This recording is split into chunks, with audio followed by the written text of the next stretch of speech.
invitation to absolutely everyone who's tuned in. It's so important for us to, stand together at this point. Without further ado, I'll tell you a little bit about me and how I got involved with World Hijab Day. A couple of years back, actually what happened is uh, there was a move to ban the hijab within primary schools here in the UK.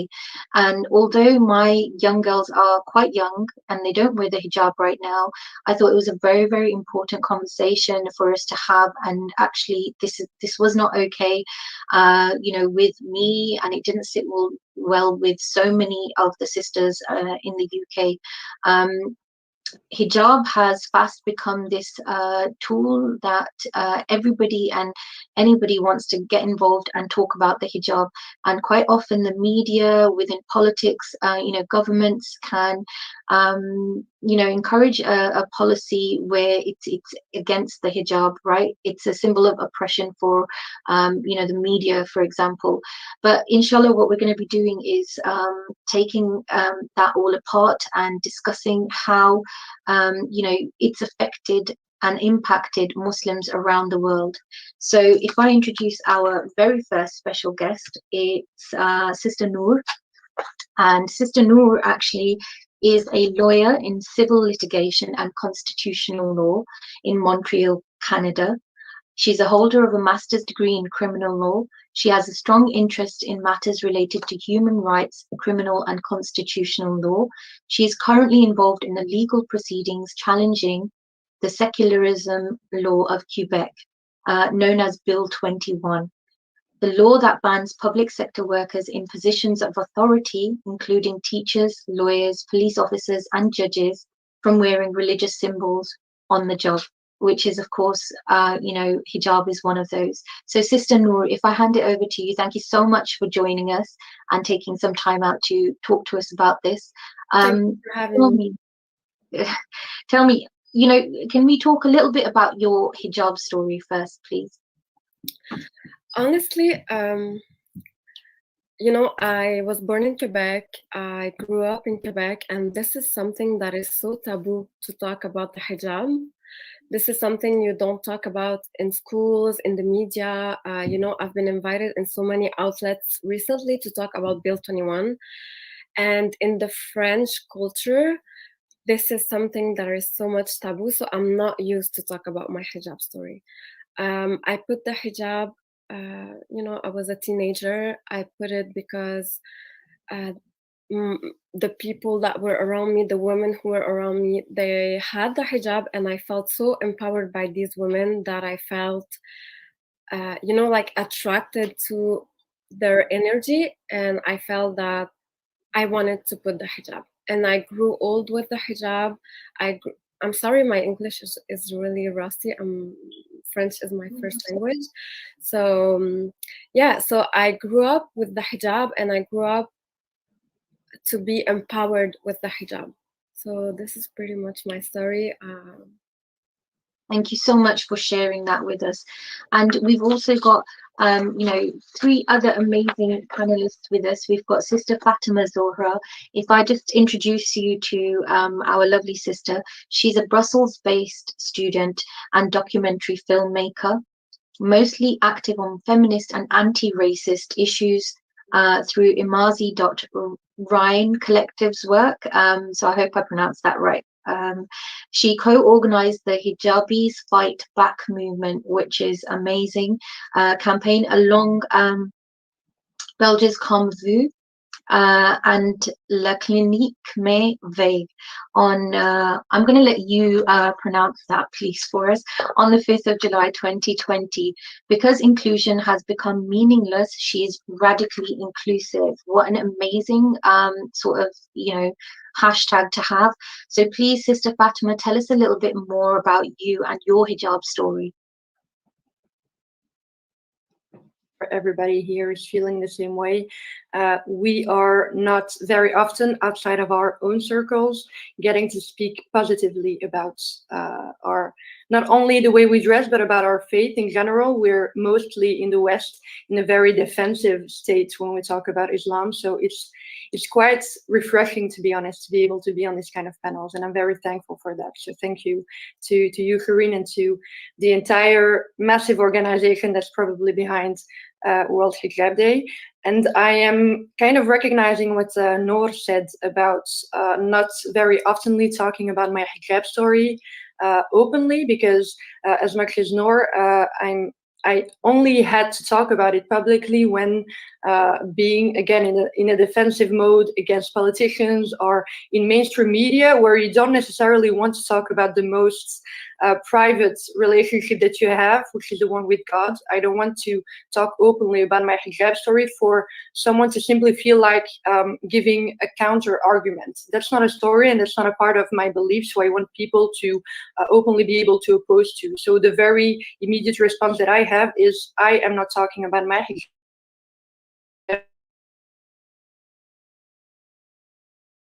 Will be used later on Twitter by some trolls.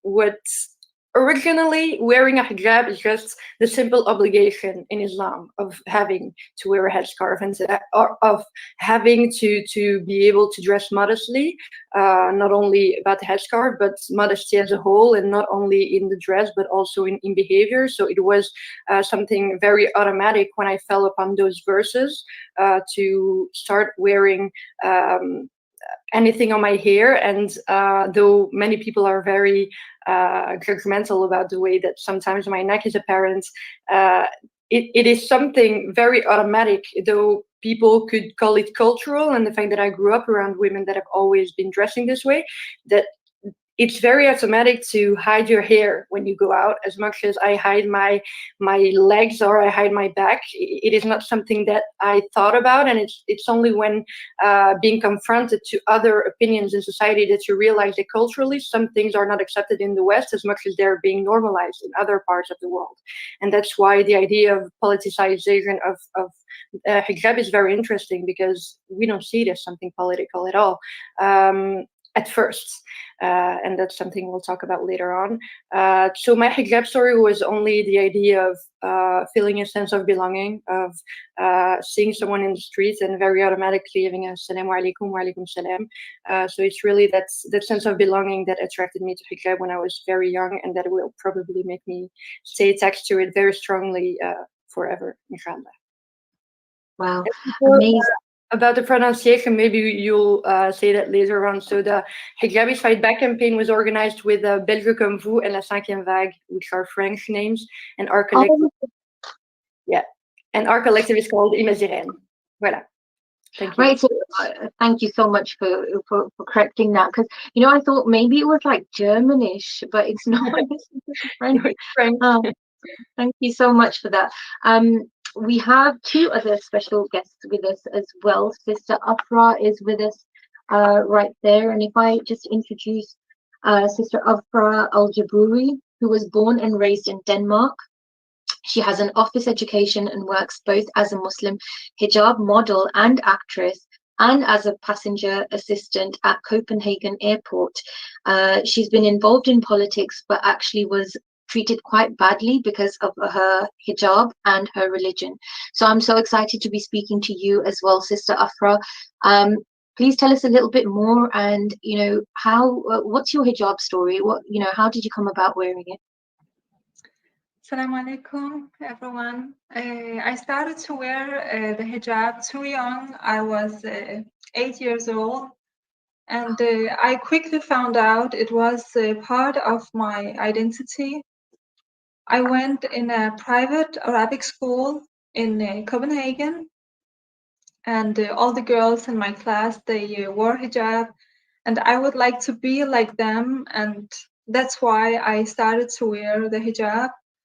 When I got more mature, I started doing my own research, and I discovered that this is something compulsory and it's a sign of modesty.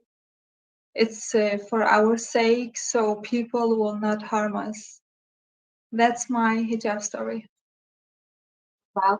I mean, it's so nice to hear from sisters that are doing powerful things within the communities, and they still have such a love for the hijab as well.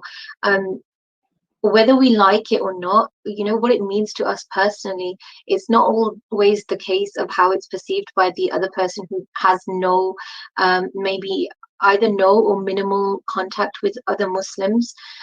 So, I mean, this gives us an opportunity to talk really about that as well. Uh, Last but not least, we've got Sister Sahir Jaber with us as well.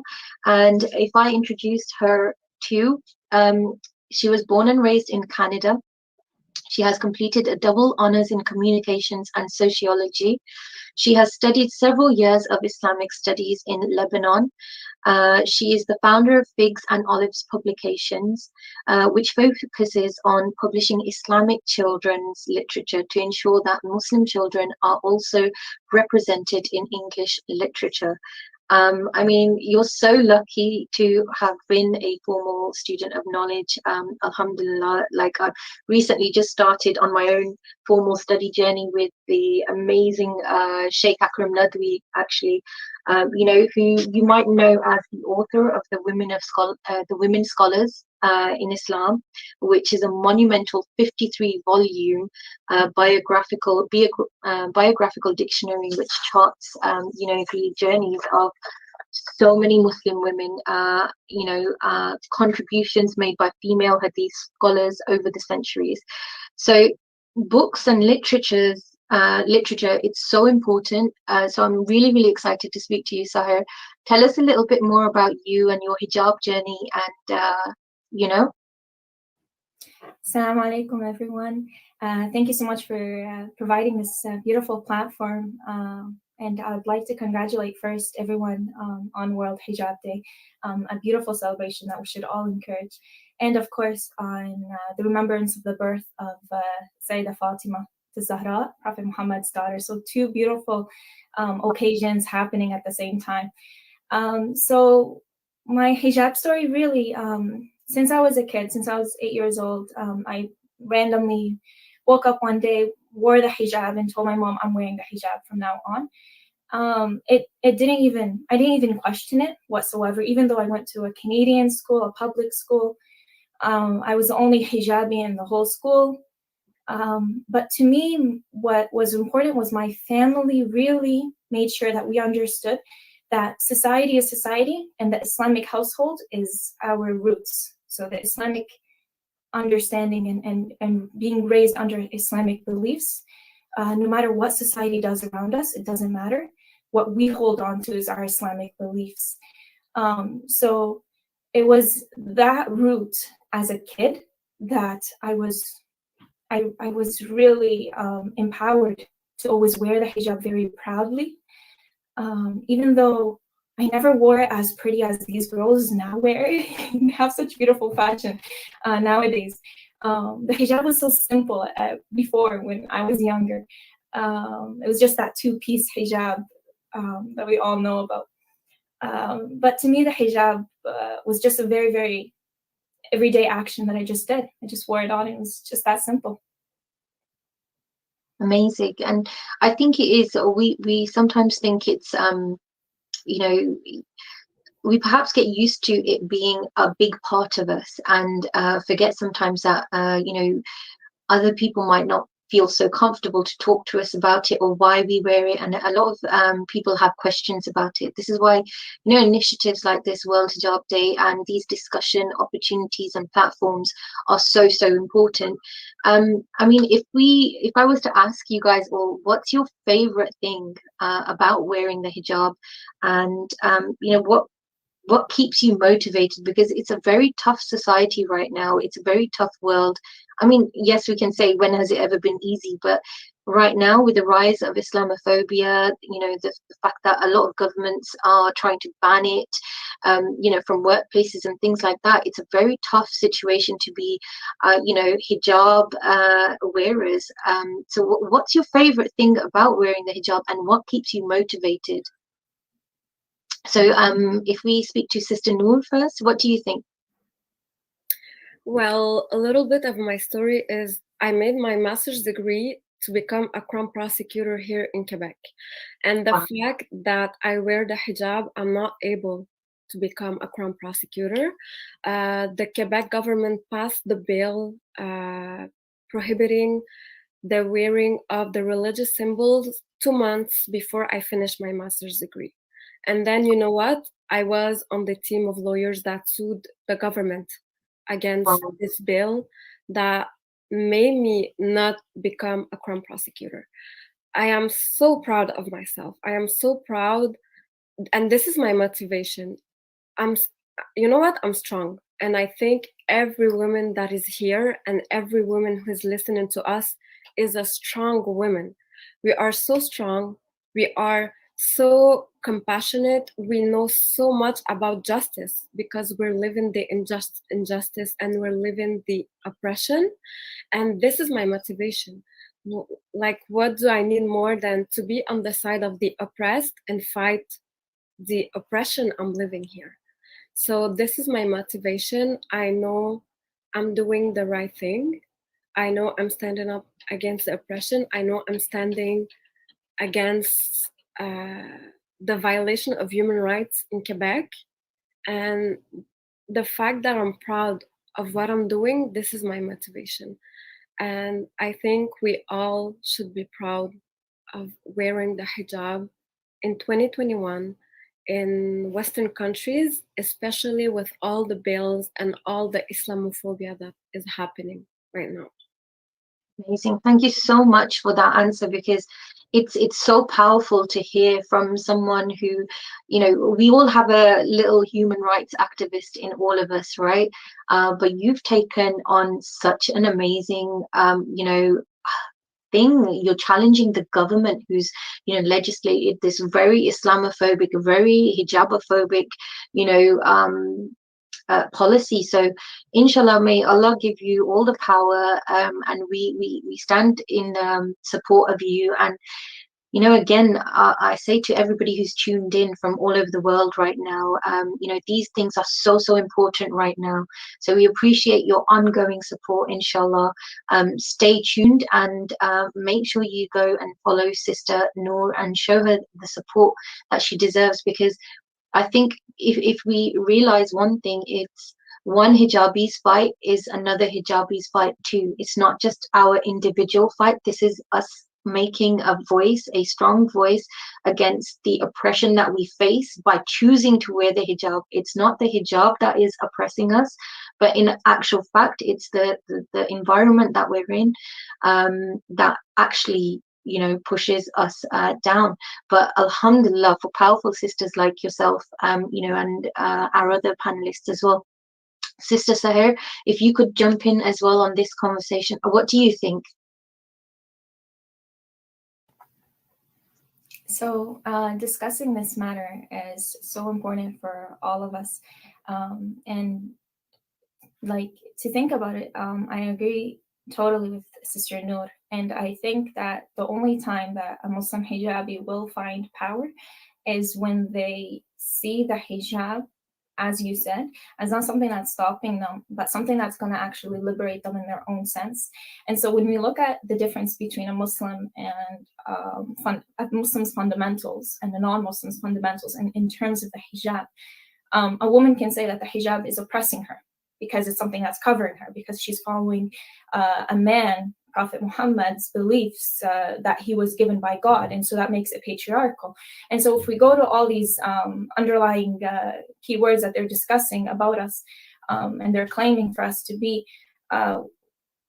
it makes it seem like it's such a terrible thing of what we're actually doing as an oppressed woman that's subordinated.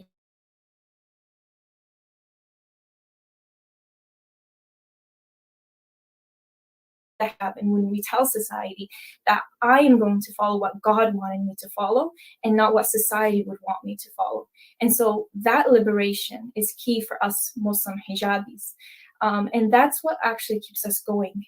That's what should keep any Muslim female follower going, because if she's going to wait for society to bring her into its arms and say that you are welcomed, well, that's never going to happen, because what we believe in fundamentally goes against what they believe is important.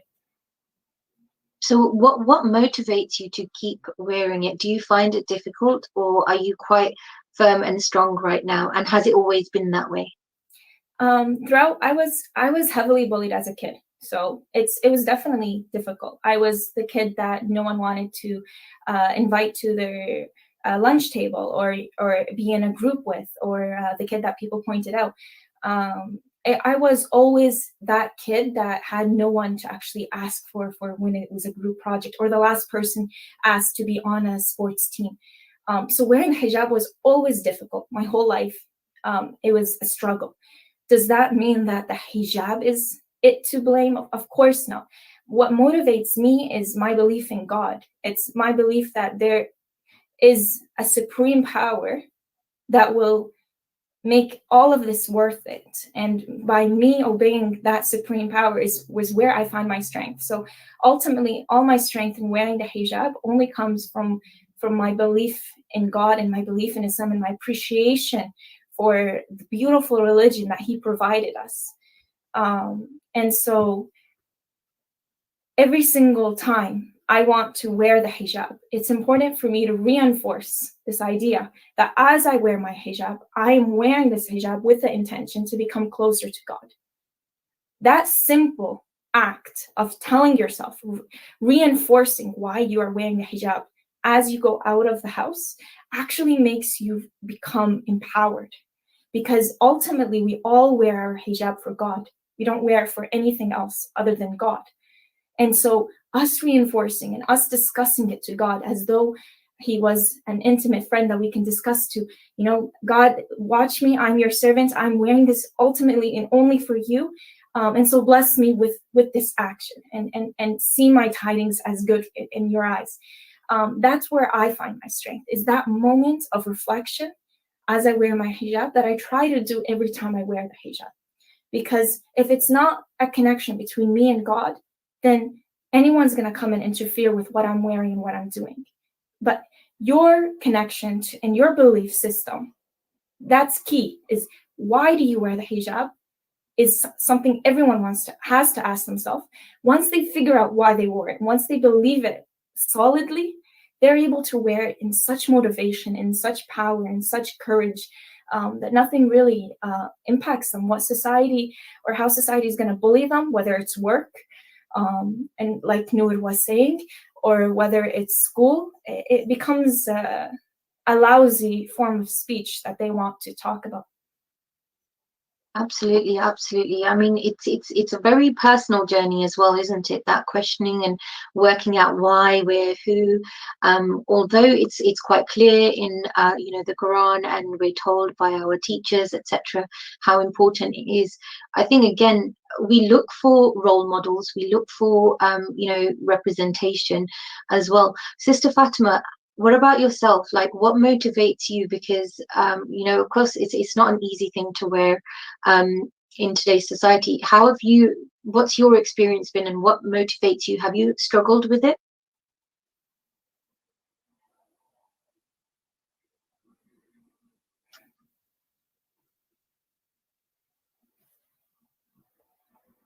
To overcome when you know the intentions behind some of your actions. So it's not a struggle that is making it impossible, and Noor talked about it as well. It's a struggle that is making you feel more powerful and is giving way throughout being there for each other. And so again, the idea of having a very recognizable, not only in the hijab, but in various symbolics and in various ways of holding ourselves in society as Muslims, being able to carry certain values collectively is something that I've always been getting a lot of strength out of, and being able to keep on track of my exploration of faith. And that's one of the things, well, hijab is one of the things that is actually through the collective that is so recognizable possible, and has been something that I've always been grasping with all of my faith onto, as much as it is not easy, and certainly in a context like Belgium.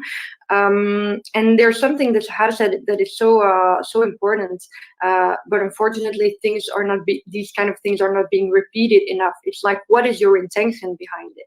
And today not everybody wears the hijab, as much as not everybody is Muslim with the right niyyah. Not everybody wears the hijab with saying to themselves, I am wearing it simply because of God. Some people say it very openly and states it, I'm wearing it because I find it fashionable, I'm wearing it culturally, I'm wearing it as we can, for example, talk about politics in North Africa, where the hijab was a very political sign during colonization. It was being torn off of women's heads, where women after colonization would say, I'm wearing my headscarf as an opposition to imperialism, as an opposition to colonialism. So there's throughout history and throughout all of the things that came and kind of ruined all of the peace that religious scriptures brought with them, I mean humans, and the fact that we are in no way perfect, brought different significations to the headscarf, and brought different significations. And that's why I kind of feel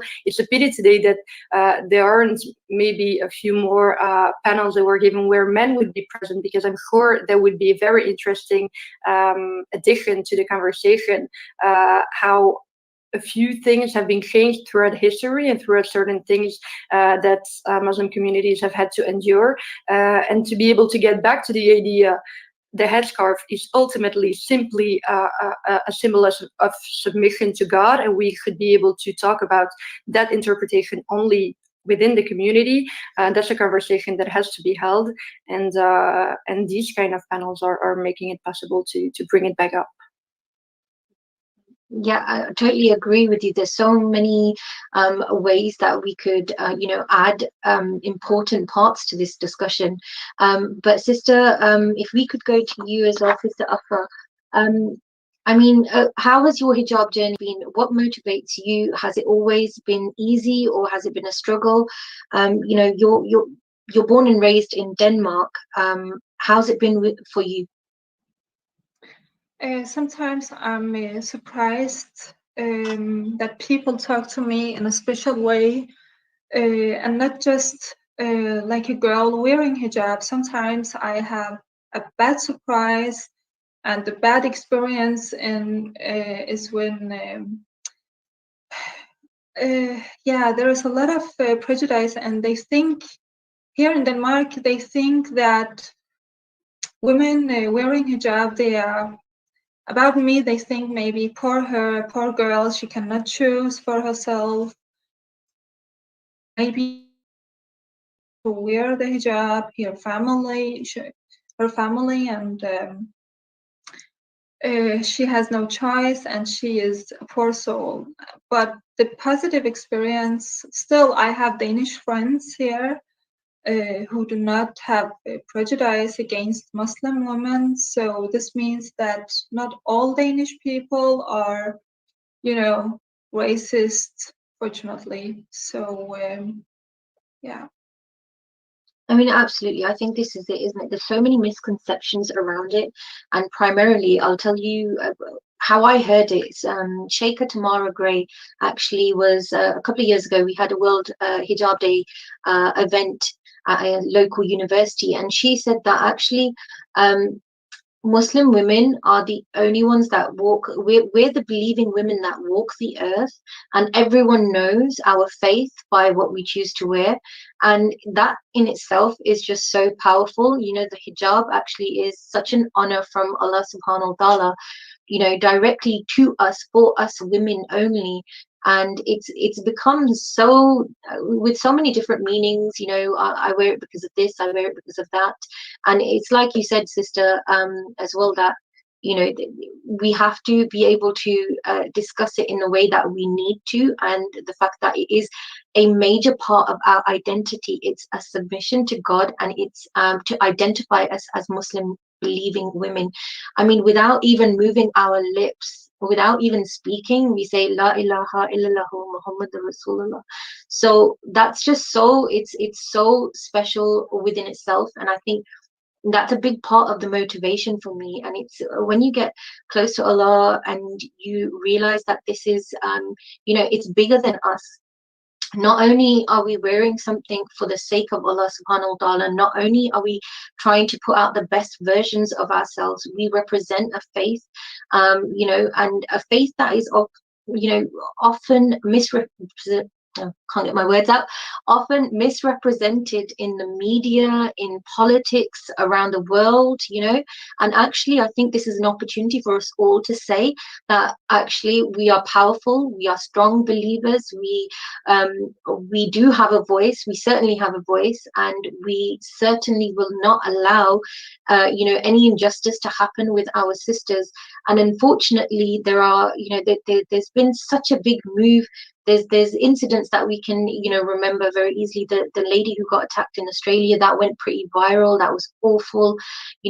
Recently what happened in France, and I can't even, to be honest with, I can't even discuss that without feeling overwhelmed. And this is I feel it as an attack, personally, on all of us. It's like we say, we are part of an ummah, and if something happens to one of us, it hurts all of us. And this is an opportunity for us all to get involved and make a stand, so that this doesn't continue, that we nip it in the bud how much ever we can. And we have to believe first and foremost that we have the power to be able to make that change, with Allah subhanahu wa ta'ala on our sides, with good intentions, with with strength, with understanding what the situation is, with informing ourselves with what the situation is, and taking part in global initiatives like this and platforms like this. We're able to discuss this, and the next step is not just discussing, it's learning, and then taking some sort of action, talking to our our local councillors, our local politicians, our local, community leaders, that they actually take a stand and actually take this further. We will not allow, we should not allow bans to happen. And this is why around the world we've got protests happening now. And we, of course, we support our sisters in their choice to wear hijab freely, without facing discrimination. Sister Fatima, if you could come in and talk to us a little bit more about your hijabis fight back, please. If that's okay, Sister Fatima. Hear me, my mic was still off. Okay, well, hijabis fight back, where to start? There was an entire campaign that we led after. First, you have to know that in universities in Belgium, there is actually no ban on religious symbols, whether it's the hijab or the kippah or a sheikh turban. There is no, how do we say, ban at all. I'm sorry, I was getting over to French all of a sudden. And so the schools that actually got to get a headscarf ban were only higher educational institutions, and most of the time those are institutions that people that are way more marginalized, because they do not have access to universities because of higher costs and a higher level of studies that isn't accessible to everyone. Those institutions all of a sudden had got the permission from the Constitutional Court in Brussels to be able to ban religious symbols from the year after it. So from September 2020 onwards. And the problem behind that was that most politicians were hiding it behind, again, the entire idea of secularism and neutrality, and that they were talking about all religious symbols being in the ban. That's always the excuse. It is not about Muslim women. It's about everyone, while they know that in numbers, it is going to impact Muslim women the most, first of all, but second of all, that the women that actually went to court and went in front of a judge were Muslim women that were fighting against an original ban. And so the initial discrimination was against Muslim women.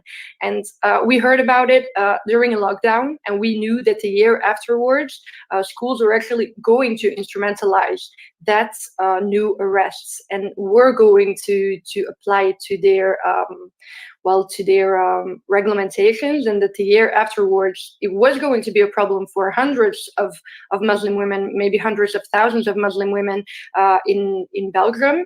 And so we just started a campaign during the lockdown, really thinking that we were only going to hear Muslim women's stories, and that it would maybe impact general thinking and people's thoughts, and maybe get to a few politicians. And in 48 hours, it actually got to international news, and people. Because there is that idea, mostly in North America, it is unimaginable not to be able to go to school without a headscarf, because for us, for example, fighting to be able to wear a headscarf in university and higher educational institutions is as far as it actually goes. We do not get to wear it in high school. We do certainly not get to wear it in primary school. And those are still fights that are being fought and that are so hard to be fought against, because there is the entire idea of children younger than 18 not being able to make decisions for themselves. So unfortunately, we still have to go to high school without headscarves in Belgium. So that is still something that is extremely hard, and that is actually one of the main issues that is making so many Belgian Muslim women say it was hard at first, because you do not get to recognize yourself in the mirror during your lunch break at school. You're not yourself for 12 years on, and then you get to university, and then you finally get to choose. So that ban was actually the idea that young girls of 18 getting ready for university, like I was getting ready for university, and being like, last breath, you're getting ready for next year, and then nobody will be able to literally take clothes off of your body anymore, because that is very violent, and we should present it in a way that is as violent as it actually is, because we've been normalizing it way too much in Belgium. I mean, we go to high school and we do not even question it anymore. And the idea that would be able to have an impact on women in universities, in higher educational institutions, and after 18, when they are actually mature enough to make those decisions for themselves, that was actually the last drop. And I think that if that happened in America in high school, I think it would have already exploded over there. So for us, the last drop was really, you're taking it away from us when we are actually adult women. And that is something that we didn't want to let go. And what was special about Hijab Fight Back is that it wasn't actually organized by any big community leader. They were really supported by the community leaders in Brussels.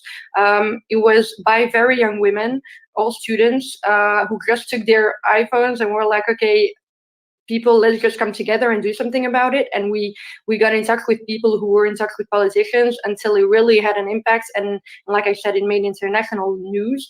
And alhamdulillah, we've got really good news less than a week ago. The ban is not lifted, so that's not very good news, actually. The school that we stood there for is still it's still problematic. The ban is still applied there, and there's still a lot of work that needs to be done, but we're doing it, alhamdulillah, and the fight is going. But the ban was lifted from a certain part of schools. Approximately 50 schools are actually part of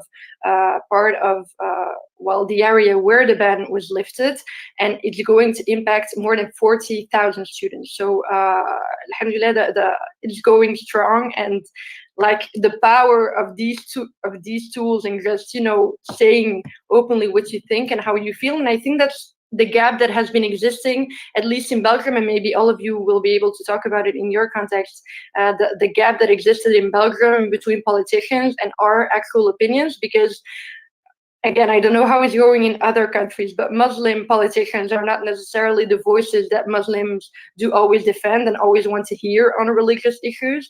And so the fact that our voice was being heard directly, without any filter, without being reformulated, without subtitles, nothing, it was us directly, had an impact on people really being able to hear. We're young, mature women, we want to study, and nobody should be able to take that away from us. And yeah, there's a lot more that I could be able to say about Hijab Fight Back, but I'll try not to monopolize the time now. But so, alhamdulillah, it's going well. There are still many challenges, but we're going strong. No, it's honestly it's such an important aspect to talk about. We're here to talk about the politicization of the hijab, and of course, protesting is a big part of a movement and raising that voice. And like we've been saying that we do have a voice, and we need to use that voice. I mean, Sister Afra, Sister Sahir, and Sister Noor, how has it been around where you guys are living about with Bill 21? Have there been protests, and have you been part of that, or is that an ongoing thing? Anyone who wants to come in. Sister Noor, have you been part of any protests? Or I know you're taking on the government. You're literally taking on you're challenging Bill 21, which is amazing. Yeah, so I will talk about the legal challenge because this is what I've been doing for the last year and a half. So for the people who are not familiar with Bill 21, Bill 21 is a law that prohibits people that work in position of authority to work for the government. So police officers, teachers, crown prosecutor, lawyers, judges, like everyone who has to work for the Quebec government cannot wear a religious symbol. And like Fatima Zahra said, this idea of banning the wearing of religious symbol is something that is so shocking in North America that this is something that is so new in Canada. This idea to violate human rights in this way was so shocking when the bill was adopted. So the Quebec government said the same thing that Belgium said, that the law applied to every religion, to everyone who wears a religious symbol. However, when you look at the facts, it's only Muslim women who have been affected by the law. It's only Muslim women who had lost their jobs, who weren't able to find jobs because they were a religious symbol. So the law is discriminatory against women who wear the hijab. The thing about the Bill 21, it was passed a few years after the shooting of the Quebec mosque. So the environment of Quebec is so much, there is this Islamophobia in the province that the politicians aren't able to first recognize and second to calm down. So we live, I feel in Quebec, we live in such a dangerous place for human rights and Muslim people rights right now. So I will be talking more about the trial now. The trial began in November 2020. It was a trial of 7 weeks, and I was preparing it for a year and a half. It was so much work. We made the procedures, we made the complaint against the government as soon as the bill became a law. So I've been working on it for a year and a half. It took all of my time as a lawyer, and honestly, this is a work that tired me so much, to be reading about Islamophobia, discrimination, Muslim women every day. It take a toll on you. So I'm really tired. The trial finished a few weeks ago, but it was a really difficult trial to be the only Muslim woman to hear the proof that the government has about Muslim women, and to hear everything that the expert had to say about Muslim women, Muslim people, minorities. It was really difficult, honestly. But I feel I was privileged enough to be present in this space where I wasn't supposed to be, honestly. Like this legal debate was supposed to be like between Quebecois and Quebecois people, lawyers from Quebec against the lawyer of the government, without any religious minorities. But you know what? I was there, and I feel that I'm grateful I was able to be there and to participate in this conversation, even though it was such a difficult conversation. It was really a hard trial. You know, I did walks and protests before the trial, but the trial has taken a toll psychologically on me and on all the Muslim women who were involved in the trial. You know, to hear for 7 weeks that your government doesn't approve of like Muslim women who wear the hijab, to hear that the hijab is a symbol of oppression, to hear that all the people who lost their job because of Bill 21 are Muslim women, it's really difficult, especially when you are born in Quebec. So I'm visibly tired from this trial, but I'm really hopeful for the future. I'm really hopeful. I have really a lot of faith in the judicial system of Canada. So this is where I'm at. I mean, it's almost crazy, isn't it, that we're you know, talking about just something as simple as wearing the hijab, right? It's an item of clothing. It's a piece of fabric that has become so politicized and so it's something that the media have to constantly talk about, something that the governments are using as a, you know, a tool, you know, in their voting and scoring points, even with even the hijab.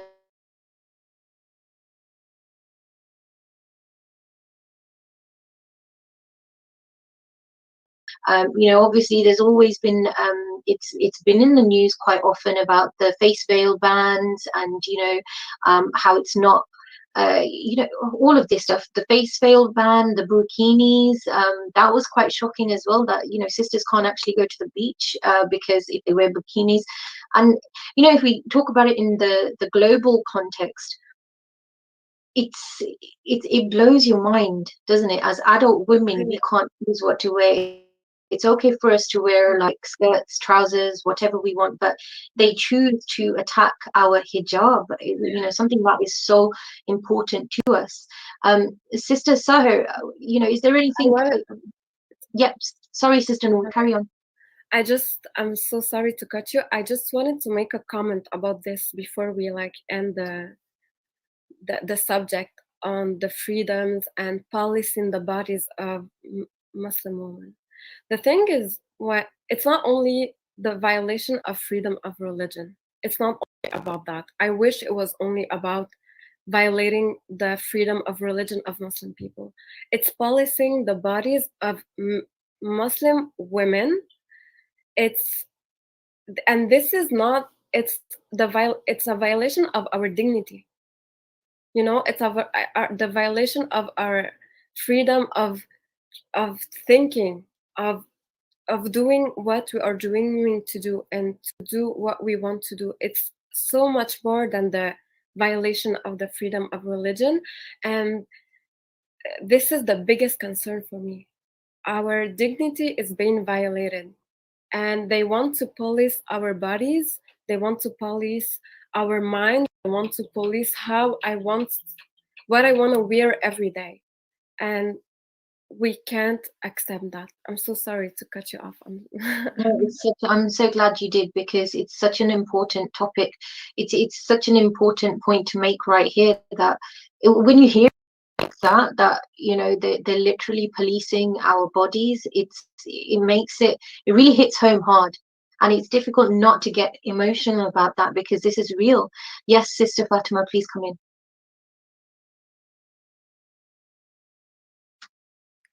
Yes, I think you can hear me now. I actually would like to react on what Noor said, and I think that in that way there are quite many things that are similarities between Canada and most of Europe. It is that there is actually a history of that unveiling that is known, and that unfortunately we are not linking enough to what is happening today, because like I said, there are some things that are quite new in the US, and nobody would ever consider. Like what Noor said, I didn't know the bill was actually importing something that is actually normal here. You cannot become a lawyer, you cannot become a drug, you cannot become a teacher with a headscarf on unless you do it within, well, an Islamic school. But they are not many, and again, the state is working against the fact that Islamic schools could be a thing.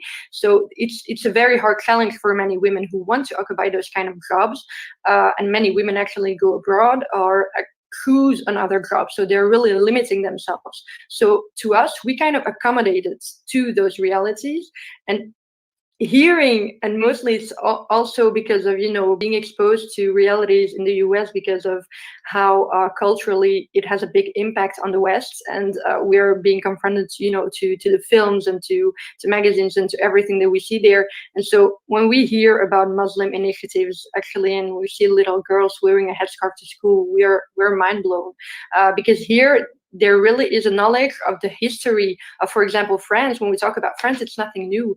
France was known during colonial times, again, for holding those unveiling ceremonies. We know they used Muslim women's bodies in their colonial tactics and in imperialism to actually have a hold onto Muslim communities in North Africa. And we know that they actually used it as an excuse, the liberating of the Muslim North African women. They use it as an excuse to actually be able to colonize certain areas of North Africa. So, you know, when you want to fight against certain things legally, like Noor, for example, is doing in Canada, and like we've been trying to do with Hijab is Fight Back, and with all of the great collectives that have been accompanying us to do so, to know how to fight something legally, you have to know what the other people are actually holding against you. You have to understand the other way of thinking. And that other way of thinking is actually written in colonial history, is written in the treatment of Muslims throughout the past hundreds of years.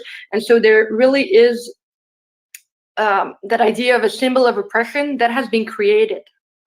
That has never existed. It has never been seen like it, even in Europe before colonization. That was not the way that the dress was seen, because women, non-Muslim women in Europe, would be wearing head coverings as well.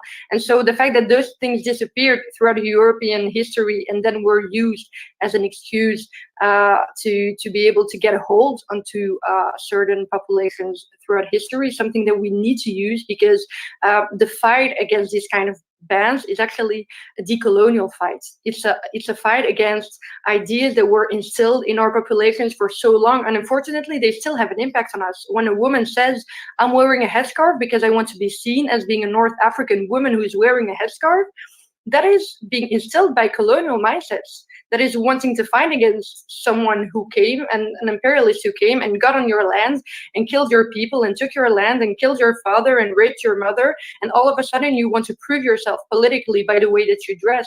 And so that is why getting to go back to how are these ideas created about our people, and not only like, you know, our people as in North Africans, but in Muslims, because those stories exist throughout the Middle East as well, is making it possible, first of all, to be like, okay, as Muslims, what are we doing now to get back to a healthy way of seeing our religion and of seeing our headdresses, and then to be able to fight colonialism within the systems that we live in. I don't know if I kept rambling on, but I heard so many interesting things, so I felt like reacting. No, honestly, please, you're more than welcome to take the floor at any point. And these are, you know, it's really emotionally, it really hits you. I think I did pre-warn you guys that I'm politically, I don't know as much as I could, and hearing it from this point of view, if you think about it, you know, the basic, if we strip everything away, of course it is about women and what they choose to wear, and they're policing women. And even if we dig deeper, it's about Muslim women, isn't it? This hijab thing is nothing new, but they're constantly attacking what they're not saying, okay, you must not wear I don't know, jeans anymore. They're saying you must not wear the hijab anymore. And you know, where we're talking about career choices as adult women, what's I actually have daughters who will, of course, at some point maybe they will consider the hijab, but they have the choice right now. And I got involved with World Hijab Day so that I could make sure that the campaign was vocal and it was loud here in the UK, so that our, the neighboring countries such as France and the European countries leak their oppressive politics over here into the UK. And it's crazy to me that if you imagine growing up as a woman, here we are in the UK, there's quite a bit of a Muslim community here, and we do tend to be quite involved and vocal about things. And for our children not to have the choice to wear hijab, it's crazy to me for them not to have the choice in high school not to wear the hijab, because here, of course, it's an infringement. Basic faith things here. I'll tell you the story what happened with they tried to ban it in primary schools. They did here in the UK, and at that point they were trying to use our own of faith against us, and said that, well, actually it's not compulsory in your faith until puberty, so why are children wearing it? And in fact they went one step further, and they were actually Ofsted, which is the governing sort of body for schools here. They were allowed to go and speak to our young children unaccompanied, without the parent, and ask them, why do you wear the hijab? Why are you wearing it? Are you being forced to wear it? Now imagine, as adult women, if somebody just comes and asks me, in a normally safe space where I go and study and where I go and sit with my friends and I go and learn, and someone is asking you, why do you wear the hijab? Are you being forced to wear it? These are crazy conversations.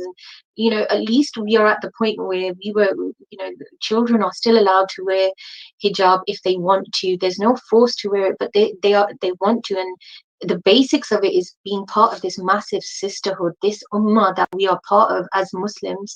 And often children see Muslim women in their families wearing the hijab, and they want to take part in that.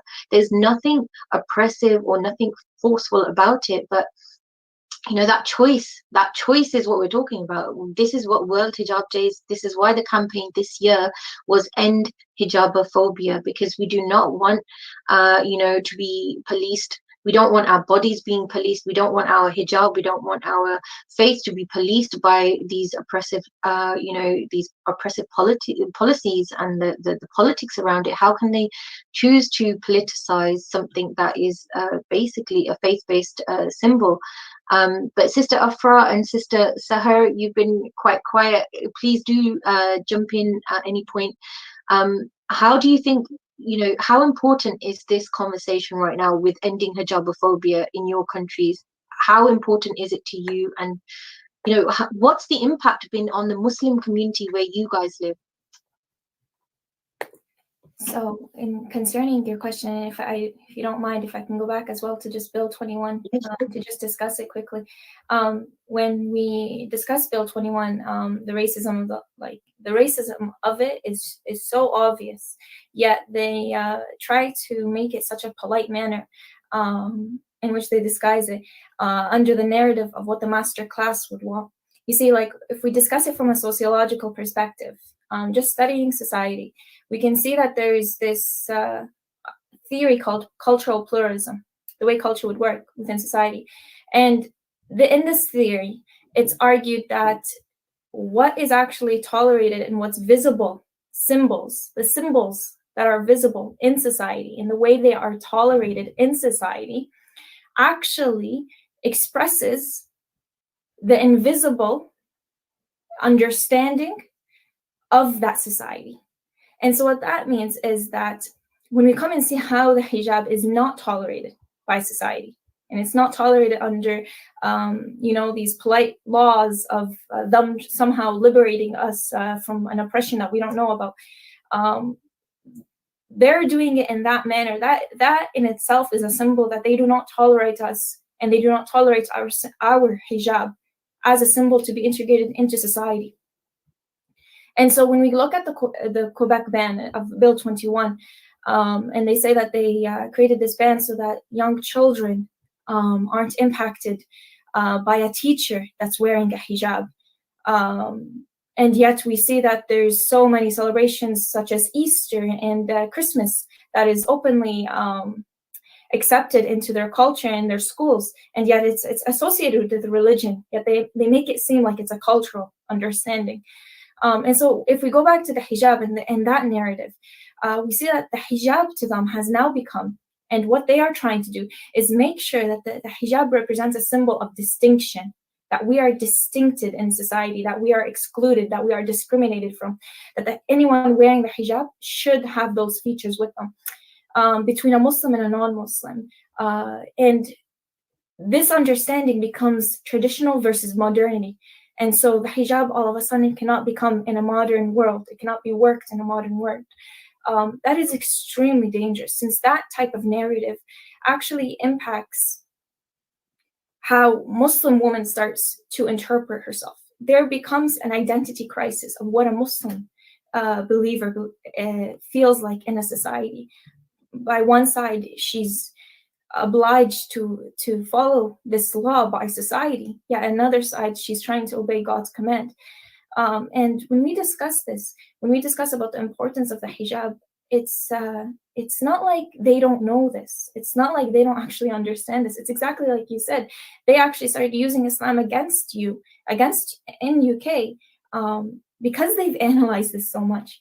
And so they know how important the hijab is to us, yet they've decided that that is the best tool to actually ban in society. And they have labeled it as a threat to secular society. Yet so many other practices are not a threat. And generally, when something is a threat, they have publicly announced it as a threat, then that means that you don't want it anywhere near you. You don't want it anywhere near your culture. You don't want it anywhere near your beliefs. And so the question then becomes, how will the hijab harm secularism if every single person is equally believing in their faith? And we're not trying to convert the government here. We don't want an Islamic government. We're just asking to be able to go to university and continue our studies as a Muslim hijabi. So where is this threat that they constantly bombard us with? When we look at Asmahan Mansour, the 11-year-old girl from Laval who was on a soccer team in Quebec, and I'm sure Noor knows about this, in which the referee actually didn't allow her to play the soccer because of her headscarf, and she was told that this was a safety hazard. When really she could have just tucked in the hijab. It wouldn't have. I'm sure her life was not in danger with hijab in any way. And so her team protested against this. You know, they supported their hijabi soccer player, and they went to court for this. They went and they took this to the next level to hear the premier discuss it. And what did he say? Well, you know, the referee was just trying to ensure safety. A safety issue, it becomes questionable. Like how we're on stolen land. This is a land that's colonialized. So when they're trying to go back to their roots, what type of roots are you going back to? When this is land that you practically killed Aboriginal people for and have slated their beliefs and their cultures from. And so are you trying to do the same thing with us because we don't fit the Muslim does not fit the master class ideology?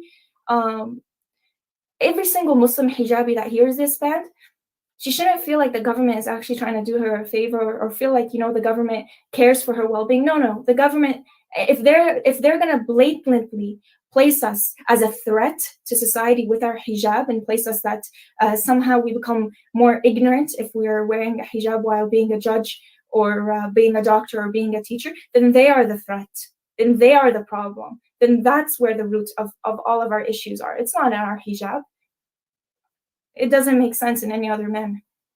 Absolutely. And I think, you know, like, is it not just when we're discussing the hijab amongst ourselves, for example, with other sisters who wear the hijab or the niqab, how isn't all of the conversation based around how strong we feel in it, how we are empowered, how we don't have to, you know, conform to society's norms, society's standards of beauty? You know, quite often we try our best to talk about hijab openly and honestly, and you know the impact that it would have. It's crazy, isn't it, that actually that is a symbol of oppression, and you're constantly told this by the news, by the government, by your schools, by your, you know, and of course, you know, we do have to worry about the next generation of you know, Muslim girls, the young girls who are going to grow up thinking, you know, it's crazy to me, I'll be honest with you. I had no idea how bad it was in places like Quebec as well. Sister, if you could come in on this as well, how is it, you know, Sister Afra, what do you think about the current conversation? Like, how do you think we can move forward with this? How can we take, you know, how can we start to counteract this very, very oppressive narrative that we find ourselves in? Okay, I want to say that in Denmark we don't have a veil ban, but we have a burqa and a niqab ban, and of course this is against the human rights. Women are not free to choose because of the niqab and the burqa ban. They are free to wear a miniskirt or high heels, but they are not free to wear a niqab or burqa. And in Denmark, there is maximum 200 women who wear the niqab in Denmark. So it's very unfair. It's weird to forbidden them to wear the niqab or the burqa. It's very weird when people tell the police about someone who are wearing the niqab. Yeah, I just want to also, if I can tell you a little about the Muslim community in Denmark. Mm-hmm. The Muslim community is trying to be strong in Denmark, but it's facing racism. Plus, there are not millions of Muslims in Denmark. There are almost 6% Muslims here by the population. And sometimes I meet the Muslims in the mosque. And I have a lot of friends who are Muslims. And we're trying to help each other when one of us needs help. There are help between us, but we don't have mosques everywhere, like in France, for example. We don't have conferences or meetings every year. I feel the Muslim community needs support, needs help in this hard time, and to be respected, especially now with the COVID-19 problem. Everyone is living separate because the mosque is not open. And here in Denmark, I feel like I respect people who are Christian or with another religion, but so I think that they have to respect me in the same way, but they say that they respect Muslims and the other religions, but the facts are different here. They talk a lot about freedom and human rights, but when it's coming to right for wearing hijab or the rights for Muslims in general, it's there's no right for us. It's really, I mean, it's really interesting, isn't it? They want to say that it's not just about the Muslims, for example, but and at the same time they are literally going after niqabs, which is a Muslim thing. They're going after hijab, which is a Muslim thing. The nuns choose to cover their heads as well. We've got sisters, you know, from other faiths, and brothers from other faiths, you know, the Sikh faith, for example, with the turban, and they cover as well when they go into the Gurdwara. You know, our brothers, you know, of the Jewish faith who choose to wear kippahs. All of this is under, you know, the same sort of symbolism, is it not? It's faith-based symbolism, but the narrative, it's always in the news, it's always the niqab ban.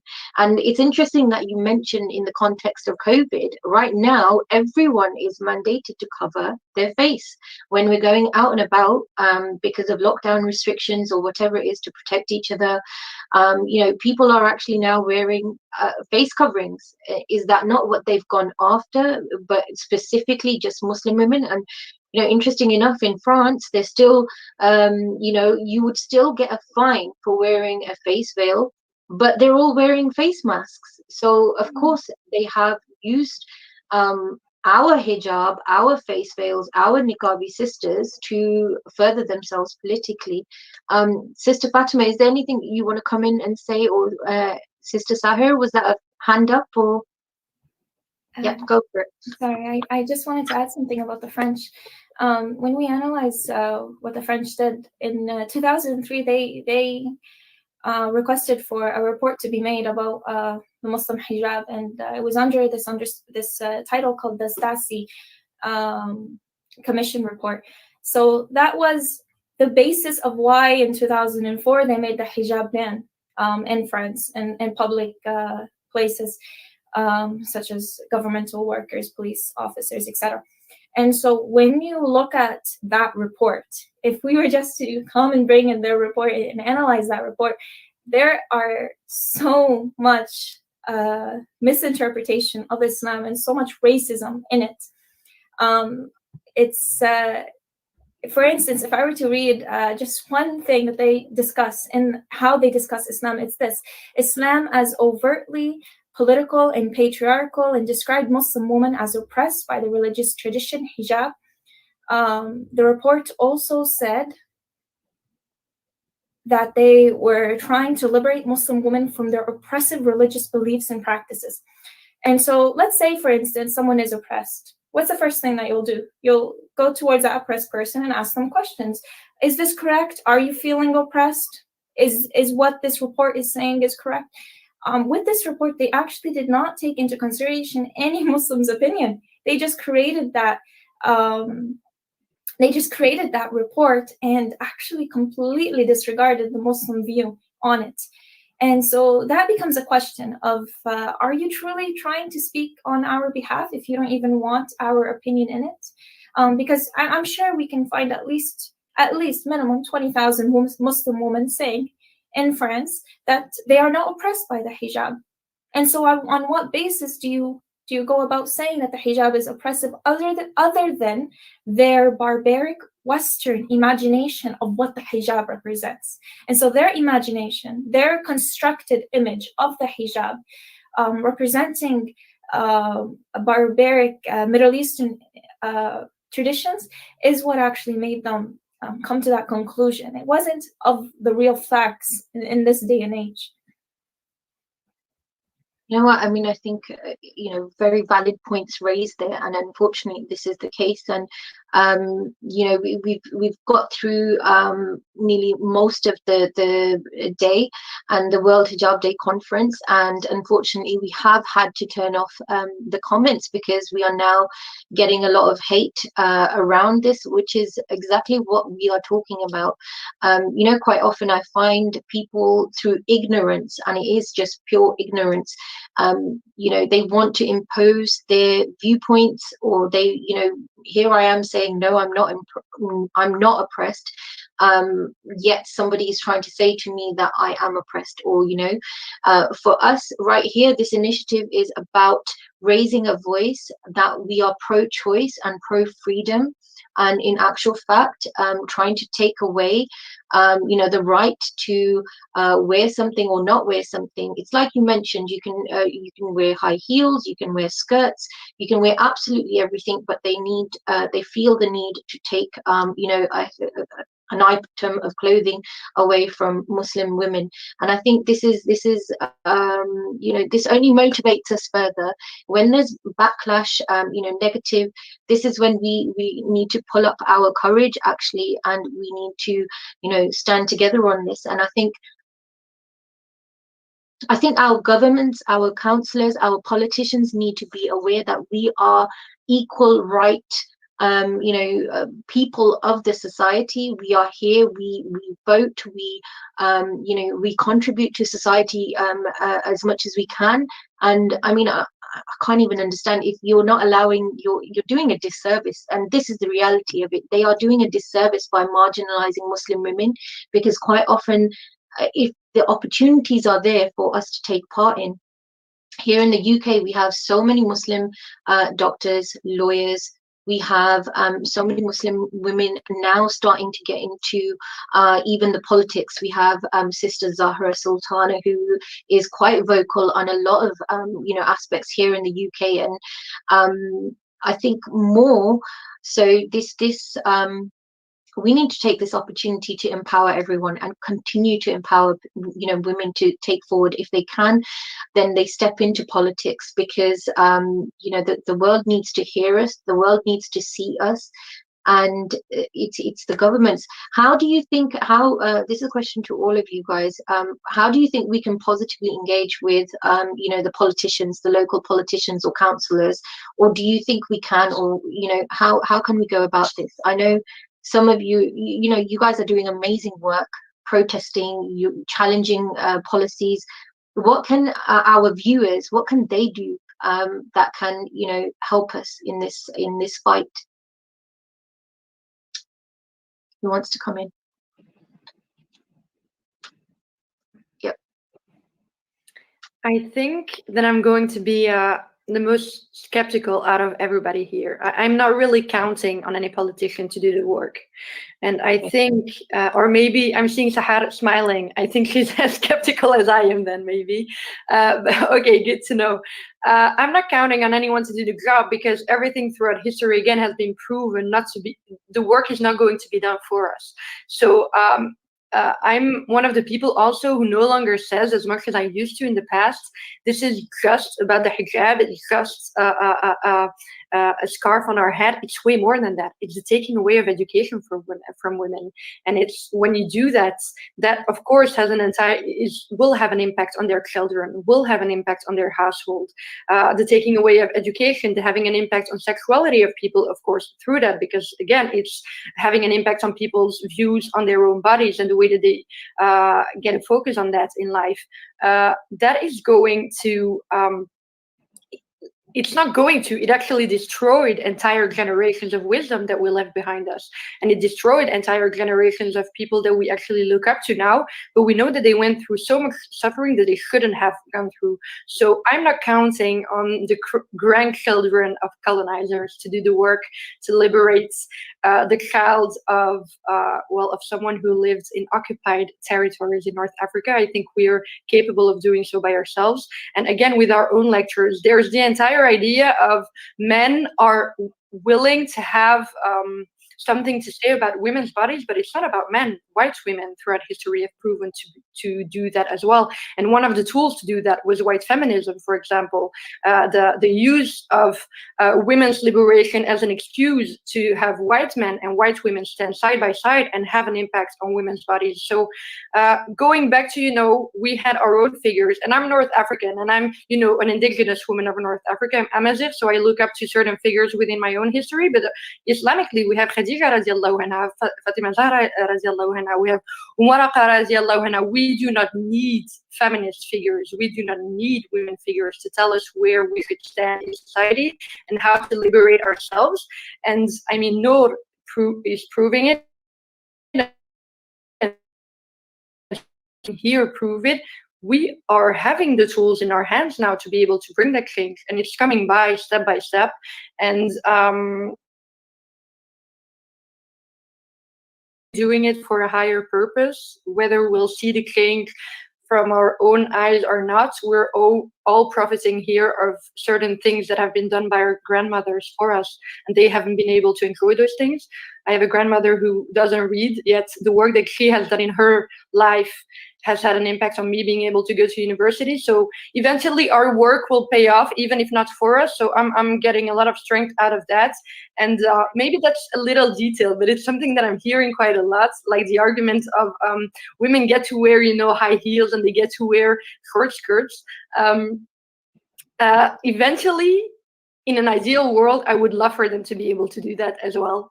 And for me to just lower my gaze if that's not a part of their body that I want to see, which is not a part of their body that I want to see. But to know that it's not in the opposing of women that we're actually going to be able to fight for a fight of liberation, because in the end, whether Western women or Muslim women not wearing a headscarf, it's in the opposing of women throughout history that certain things have been able to be obtained by getting the focus off of the fact that in the end, men are making those decisions for us in those positions of power, mostly men, but again, women have also been able to enforce those kind of rulings.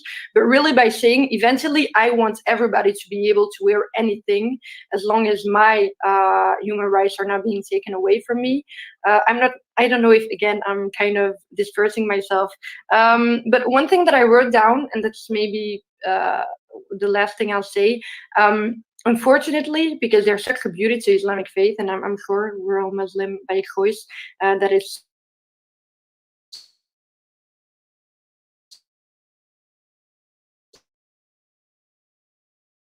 a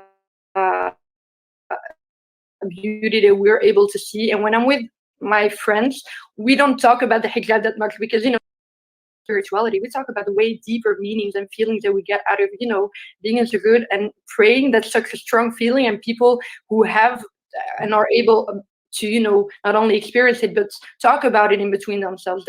Those are such beautiful spiritual parts of our religion that people are not exposed to as much as we actually live through them. And by having those sort of bans throughout history, whether, you know, even men having to shave off their beard to have more chance of finding a job, us, the wearing of the headscarf,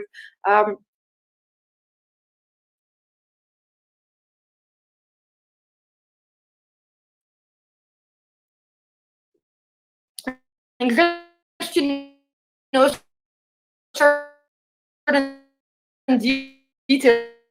The fact that we live in the West, people focus so much on, you know, pork and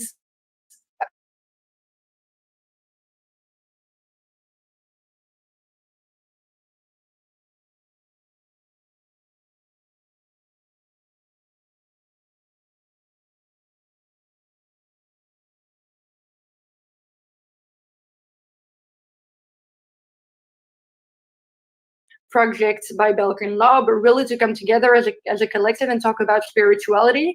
And I think that is actually one of the intentions behind those kind of bans, is making it impossible to really unite and to really organize ourselves as a Muslim collective, as an ummah. And so getting back to that is doing the exact work that they do not want us to do. So way more than focusing, really, because we're doing the Hijab is Fight Back campaign, but next to that, there's really the idea of healing, the coming together and focusing on everything that the state actually doesn't want us to focus on, which is us and our faith and real, true, deep spirituality and meaning in our existence. I think that is, in the end, where we'll really find liberation, not only individually, but really as a collective too. Amazing points there, honestly. Thank you for, you know, just putting that out there. And it is about, you know, of course we can try our best. Allah subhanahu wa ta'ala tells us to tie our camels and then leave the rest up to Allah subhanahu wa ta'ala. Social activism is so important to us as a faith collective, and we all have a voice, and almost, of course, it's a duty on us to stand up against, you know, any injustice. If we you know, if we can't do anything with our hands, if we, you know, we raise a voice, and if we can't raise a voice, then we raise it. At least bare minimum is to do dua and you know, prayers for protection for our sisters, because reality is the politicization of the hijab, the gendered Islamophobia, it's real, it's getting worse, and we really need to you know, take control of that. And as women, we have a duty. Here's a question for you guys. Do you think, I mean, we've discussed a few things, do you think it's because they understand the power or the strength behind the faith of a Muslim woman once she understands her faith, and the you know, the in our history, the Muslim, you know, you've mentioned Sister Fatima, you've mentioned, you know, Khadija radiallahu anha, Aisha. If you think about it, Aisha radiallahu anha, we have such amazing pillars of strength within our Islamic history. is it really because that they've understood this and they're actually just trying to dismantle us from within? And is it just about the governments and the non-Muslim community, or is it also about the oppression we face as women within our communities as well? Do you think our brothers in Islam, do you think as a community we could be doing more to raise a voice and put our Muslim women to the forefront? Does anybody want to take that question? Sister Sahar, can we have a response from you? Yes, of course. And so it's definitely that's definitely the case. When you look at what they plan to do, the government is not naive. Again, it's not ignorant to the fact that the hijab is something that a lot of women choose to wear in order to obey God. They know that the hijab is something that's fundamental in the religion of Islam. But of course, they have a hidden agenda. They ultimately know what they want from society. Is they want the consumer society. They want the modernized society. Islam is fundamentally against all of that.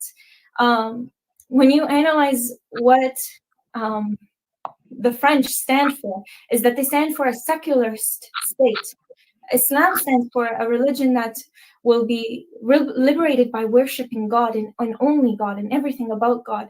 And so that is fearful to them. They are afraid of what the Islam stands for and the power of the hijab. As you said, the hijab is a symbol in which no matter where you go, you know that this person wearing the hijab is of a Muslim faith. It's a representation, and Allah made it rightfully so that our respect and so that our dignity is ingrained in that beauty. And so when we try and think about why they are doing something like that, and if we are going to go and have hope that the political movement is going to actually do something about that, then we'd be putting our hope in the wrong places. The only place that we're supposed to put our hope from is two things. Number one, what we're supposed to be doing is we're actually supposed to be working on ourselves. We're supposed to become people that can actually analyze our faults, analyze where we need to be, where we need to get to in our Islamic beliefs and in our Islamic fundamentals. It's so imperative that we become individuals that are so aware of the Muslim belief, of the Muslim religion. We know everything.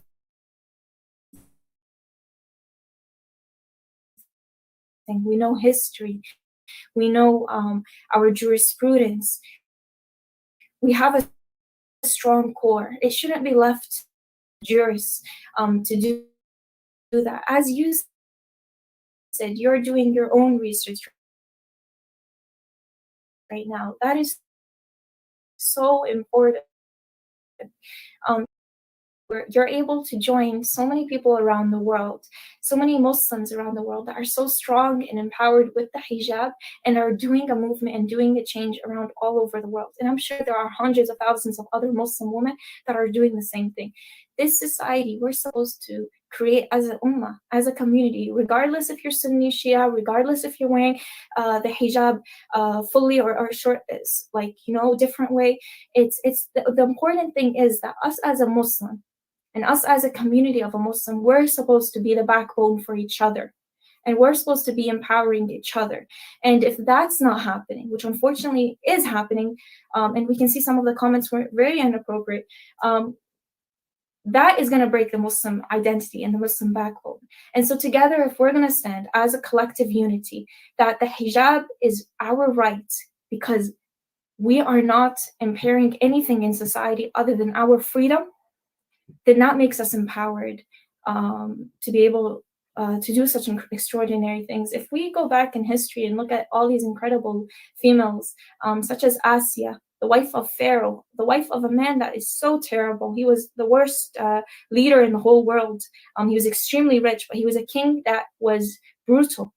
Yet she believed in God, and she believed in something that everyone around her did not believe. Everyone used to bow down to her husband. Yet she was able to stay strong in her faith and say, no, that is not correct. I believe in something greater than that. God is the one I should worship. We see every single community is going to have a terrible problems and terrible outcomes and terrible issues that we're going to have to face. But what's important is how we face them. What's important is our belief system and who we are. And so never feel like we need the policies of political leaders to empower us. For all we could say is that they're the ones that are actually causing us all these problems. And they're the ones that needs to deal with bigger issues rather than the hijab. But their choice in actually making the hijab an issue speaks volumes. Absolutely. Absolutely. Sister Noor, do you want to come in at this point as well and say a few words? I agree with my sisters. However, I just want to be more hopeful for the people who are listening to us. The thing is, we don't have to be social activists. We don't have to be political activists in order to have our rights and our voice respected. I think we need to be educated, as they said. We need to be awake, present, and we need to stand up. And the more we have a valuable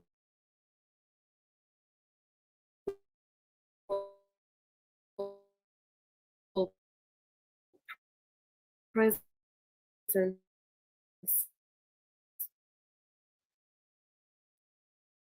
in a society, the more we cannot be like, we cannot enjoy our faith if we live in a place where we are to have a voice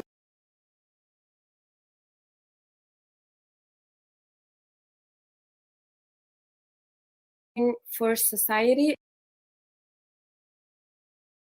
And this is how we can have a voice.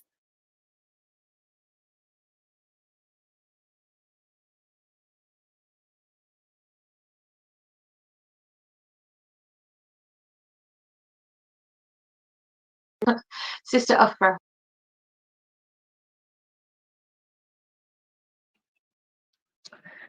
I just want to say that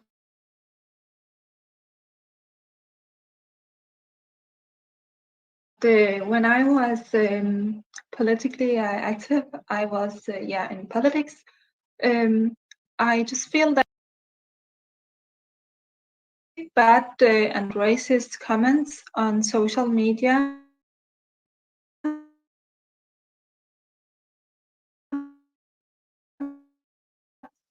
I felt that I could not be represented in politics being a Muslim. They gave me the feeling that getting worse. It depends on what happens in the world. When there are terrorist acts and people say Muslim people are terrorists, I feel that people look at me in a different way. But I really want to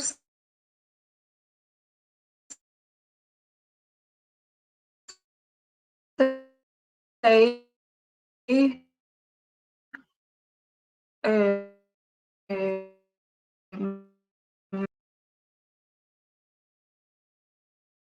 for our sisters in Denmark and the whole world, stay strong, never give up, wear your hijab with happiness because it's a blessing from God. Wearing hijab, it means that if you believe in it, of course, it's a protection and it's a sign of faith and modesty.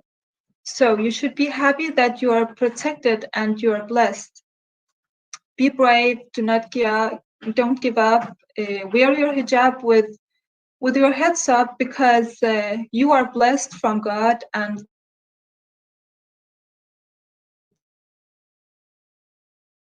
this is the most important thing. It's not the satisfaction. powerful messages right there. Sister, I want to say as well about this, what positive message would you, I know you've actually just tried to, you know, share some positivity there.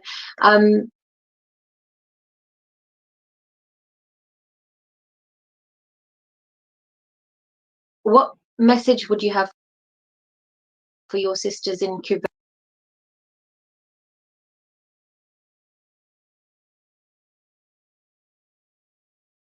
That she's able to say what I wanted to say today, but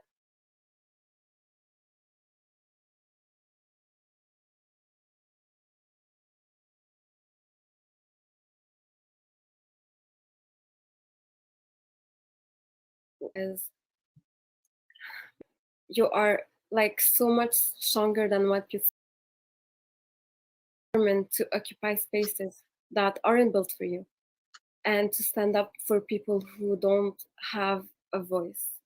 You are powerful. You have everything in you. You have everything you need to be powerful in you. You don't need anyone. And I think that the fact that only being yourself in your hijab, without your hijab, as a Muslim woman in this world, in this capitalistic world, in this colonial world, in this world. So just be proud of yourself, and I'm proud of each one of you that has made the choice to wear the hijab or not, or is thinking about it, because we live in such a difficult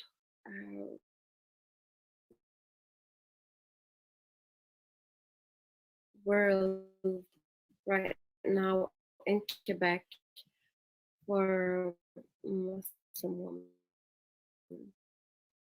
Sister Fatima, can you say a few words? What, you know, what message would you want to give to our sisters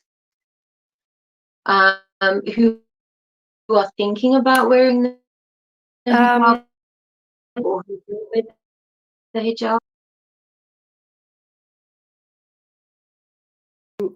Say something to someone who would be wearing it, who would want to wear it, because that's a lot of pressure. I'm not sure to talk about, because there have been decolonial women movements throughout history that I get my inspiration from in the work that I do. But whether, like Sahar said it, whether Sunni or Shia, there are so many schools in Islam, there are so many different ways of viewing religion.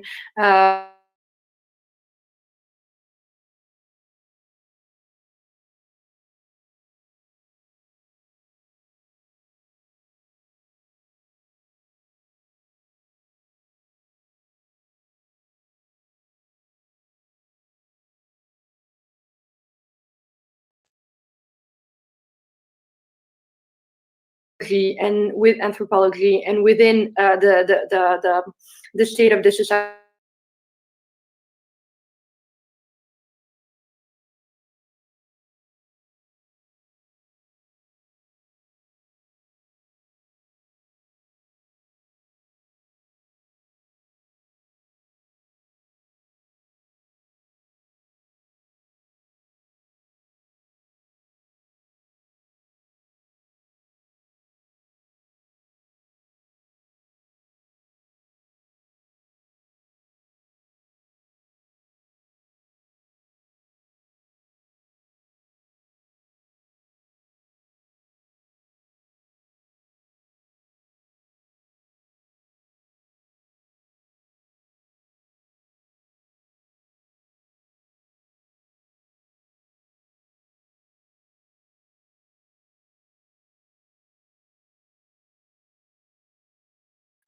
Certain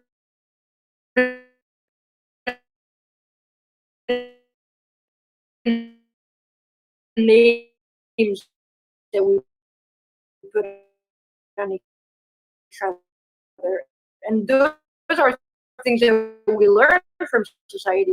I mean, Sahar put it very well. Everything to fight against misogyny. Those are not things that were learned to us. Those are things that Muslims to the wisdom that everybody is profiting of.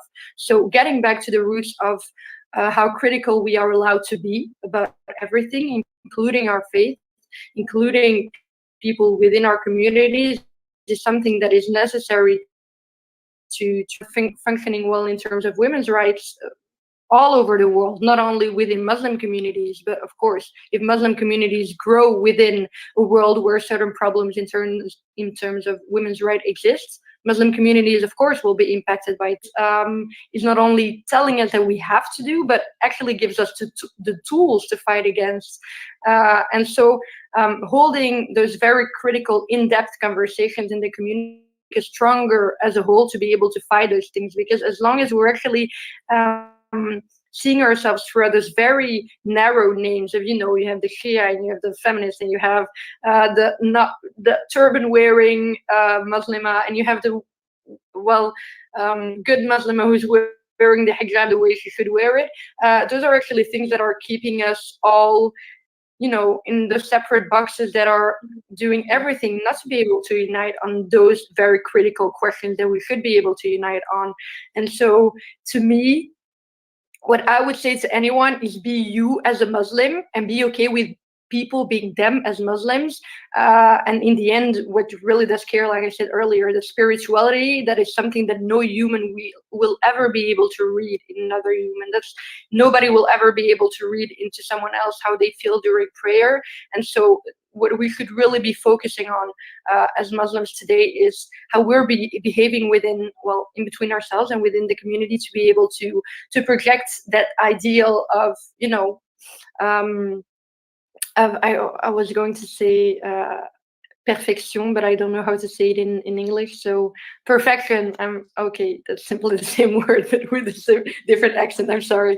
But perfection, that we should project, and that is the main work that we have to do. So to any Muslim, just work on you. And that's also what Islam says in the end, is that whatever you want to change in the world, change it in yourself. And so that would be my last word. Thank you so much. There's a little bit of time left, so it might not be your last word just yet, okay. But we'll see. So Sister Sahar as well, can we get some words from you? What would your final message be? What would you want to, definitely get across to our sisters around the world, and to actually everybody tuned in, because inshallah there's a lot of ways that we can make allies with other faiths and with our brothers in Islam as well. And very important points raised there. I think inshallah we'll pick up with Sister Fatima's points as well. Yes, definitely. So what's important for us to analyze, and is sometimes what we do is that we expect the sheikh or Islamic scholars for them to take the whole toll of Islam and the burden of everything on their backs, and to walk with it, and that they're the only peoples that can actually live an Islamic lifestyle. When in reality, every single job that you do, whether it be a lawyer, whether it be an engineer, whether it be an author, whether it be a teacher, every single role that you can do, you can actually perform it in a manner that elevates your Islam and elevates your hijab and elevates the impact that you're actually going to do in community and society around you. And so what's important for everyone to know is that no matter what your position is, even if you're just a secretary working behind a desk, you're going to see people are going to see your hijab.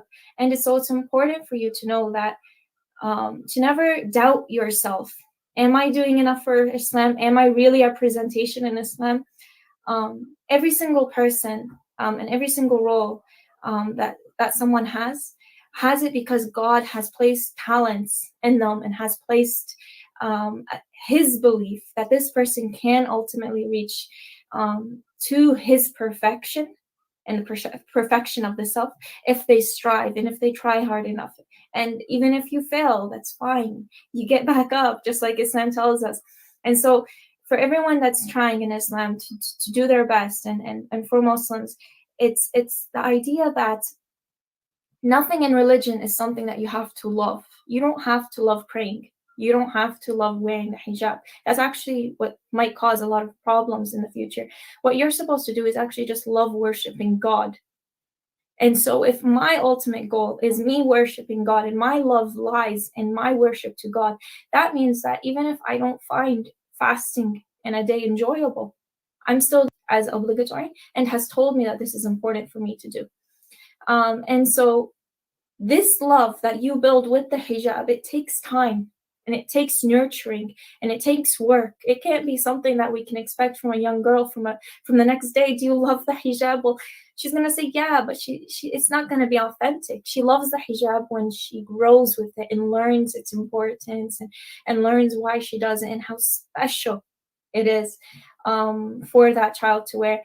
And so really, to me, what's important for everyone to understand is I have a sociology and communications degree. I don't have, I studied Islam just because I was able to go abroad and study it. And it was a goal of mine since I was a kid. However, this degree, even if it's something that has nothing to do with Islam, I was able to actually take it and analyze how can I make it so that I can understand Islam. And for me, it's important that I start to take my degree and actually make it to use in an Islamic manner. So I actually published the book, Why is the Hijab So Special? And this book is such an important book for young literature for children. So it talks about so many things. It talks about a young girl who's trying to wear the hijab for the first day. She has her party. And she's questioning the hijab. It's important to question it. Why do we wear the hijab? And create an environment that allows children to actually ask the important questions. Why should the hijab be worn like this? Where in the Quran does it talk about the hijab? Where in history? Why is the hijab just a scarf?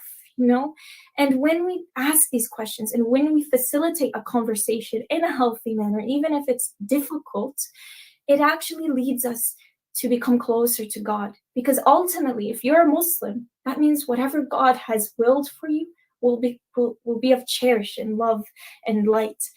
And so it's important for everyone to take their life and transform it and make sure that it's a God-conscious lifestyle. Everything has taqwa, everything has fear of disappointing God, not hellfire, disappointing God. And so that's really where hijab lies. Hijab isn't something that you just wear on. Hijab is as a part of a lifestyle. So analyze your whole lifestyle. Is it a God-conscious lifestyle? Sure, amazing points there. Thank you so much for that. And if I take it back to how I feel about the hijab, you're right. I grew to love it. There were different reasons for me to choose to wear it, and then probably I had a bit of a turbulent relationship with it. And when you're bombarded by society's idea of freedom or being independent and strong, it's very, very different. So growing up, for sure, it was a bit of an on and off experience. But as I got older and I understood the deen and I understood myself and I understood how empowering this is, it really, really sort of made me strong in it. And I think before we are already coming up towards the literally last 10 minutes of it, I think it's important to mention here right now. So the topic today has been politicization of hijab, and we can't do that topic justice without talking about our personal experiences and where we live and all of that stuff within that context. And thank you so much to Sister Fatima, who's added the historical side of things of colonialism as well, because that's a very important aspect as well. It's in my travels, for example, when I've traveled, I've had the opportunity to travel to Jerusalem in Palestine so many times. Alhamdulillah, in 2020 I traveled there 7 times to visit Masjid al-Aqsa. And as a Muslim woman traveling abroad, the wearing a hijab, all of that stuff, and getting to a Muslim country, somewhere where the Prophet, peace be upon him, and all the prophets had traveled, the Sahaba have traveled and lived there, and the peace that you get of traveling to blessed lands, and that connection you feel. I think the hijab took on a new meaning for me, through Jerusalem as well, and the political aspect came in when constantly traveling back. I used to take groups to Masjid al-Aqsa basically, and I'd always stay back a couple of days to have that alone time in Masjid al-Aqsa, and then that also meant that I was traveling back to the UK from Palestine on my own as a Muslim woman wearing a hijab. Now, of course, the checkpoints that you come across, several checkpoints before you get to the airport. And what happens was, obviously you're on a bus full of people of the Jewish faith, quite visibly, with the black hats, etc. The buses, each and every time we went through a checkpoint, because I was wearing a hijab like this, because of course Jewish women also choose to cover their hair, but quite visibly this is a sign that I'm an Arab Muslim, or I'm definitely Muslim, or maybe I'm Palestinian, or maybe these type of things. And politically, of course, this is where it comes in, because we are so visibly Muslim women. We have to say that this is something that is directed at us, and we are targeted here. And World Hijab Day and this movement is solely about standing up for the freedom to choose to wear what we want. Primarily, it is as simple as that. It's a basic human right. It's human rights we're talking about here, to be able to express our faith. That's another human right that, to be honest, is actually supposed to be protected. In our countries, we don't live in third world countries. We live in, I'm here in the UK. These things are supposed to be covered by our legislations and rights. The human rights, they of course apply to us as Muslim women as well. So I think this is it's not a topic that, of course, we can win overnight, but collectively, like you said, it's about empowering each other, uniting together. We get stronger in numbers, we get stronger when we raise a voice. And I think alhamdulillah for the conversation that we have had, the valid points that you amazing, awesome, strong, powerful women, you've been able to share with us today, with your personal experiences and insights. It's been amazing to have you guys with us. Is there anything else that you'd want to say just quickly about this topic?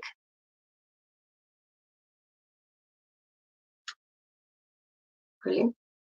Sister, Yeah. Can you hear me? Okay.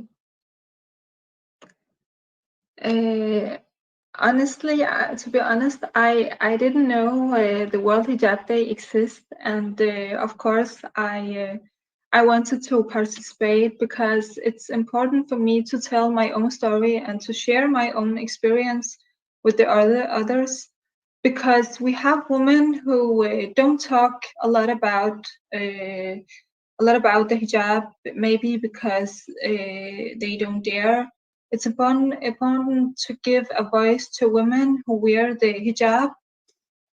And I wanted to talk for myself, but also for all the silent women who are wearing hijab in silence.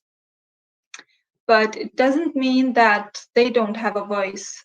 It's important to say that we are here, we are wearing hijab, but we have a choice and we have a voice, and we want to participate, and we want to share our experience. We want to say that we exist like the others, and we are just human beings. thank you so much. And I think this is it, isn't it? That's what we all are here to say today.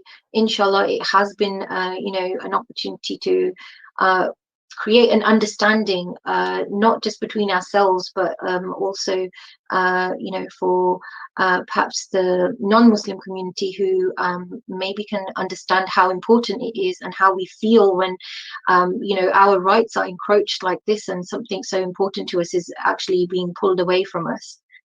Quite literally, like you said, quite violently as well, with the bans.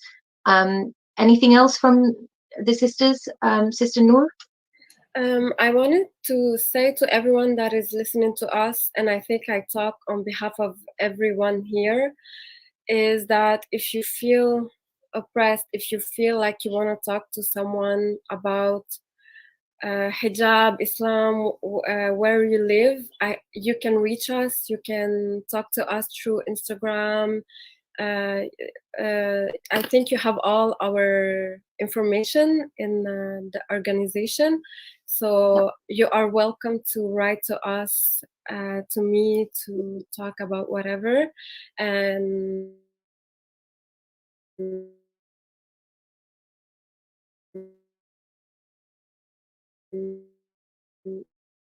I think that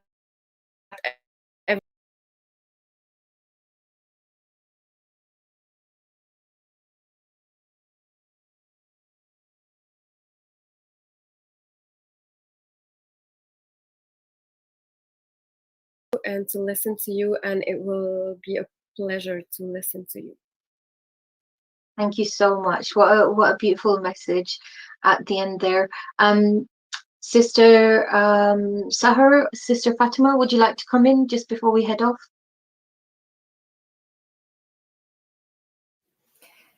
Yes, thank you so much, Noor, and for that message, and the other sister. I definitely think every single female, just as the sister was saying, no matter what you're doing, even if you're silent in your platform, it doesn't mean that you don't have a voice. It means that you have a voice in your own manner. And your voice, ultimately to God, is the most important voice that you can have. And so it's important for us to not lose hope in sight, even if society around us is all targeting Muslims, is all going around against what we believe in. It's important for us to really focus as a Muslim community, to not focus on division, but really to focus on strengthening one voice together. With our differences, actually just appreciate them and learn to work in a better manner towards together. Because ultimately, what colonial society wants from us is for us to disperse and for us to start to fight against each other, and to actually hate the differences in the other. And so I truly encourage all of us to work in an ummah, to be able to enjoin good and forbid evil in a positive manner, and to really appreciate and actually encourage the Muslim work on social media. That's the type of work that you want to put on your media feed. You want to make sure that you're following and you're encouraging and you're supporting Muslim businesses, Muslim communities, Muslim mosques. You're donating whatever you can. You can't donate money. See if you can donate your time, especially to all these organizations. We can see how important and crucial it is for us to lift each other, and not to depend on anyone else. Because we have to stop being very judgmental of what the other Muslim individual is doing and let go of our ego and maybe sometimes jealousy, whatever it may be. We are a Muslim community. Let's focus on that, and let's focus on strengthening each other rather than dispersing. So really, that's just my critical last words of thought to everyone. Thank you so much. Honestly, that unity is something that we could all do with a dose of, for sure. Sister Fatima, I know you said about within the Muslim community about we call it here the haram police, the judgy Muslims that actually attack.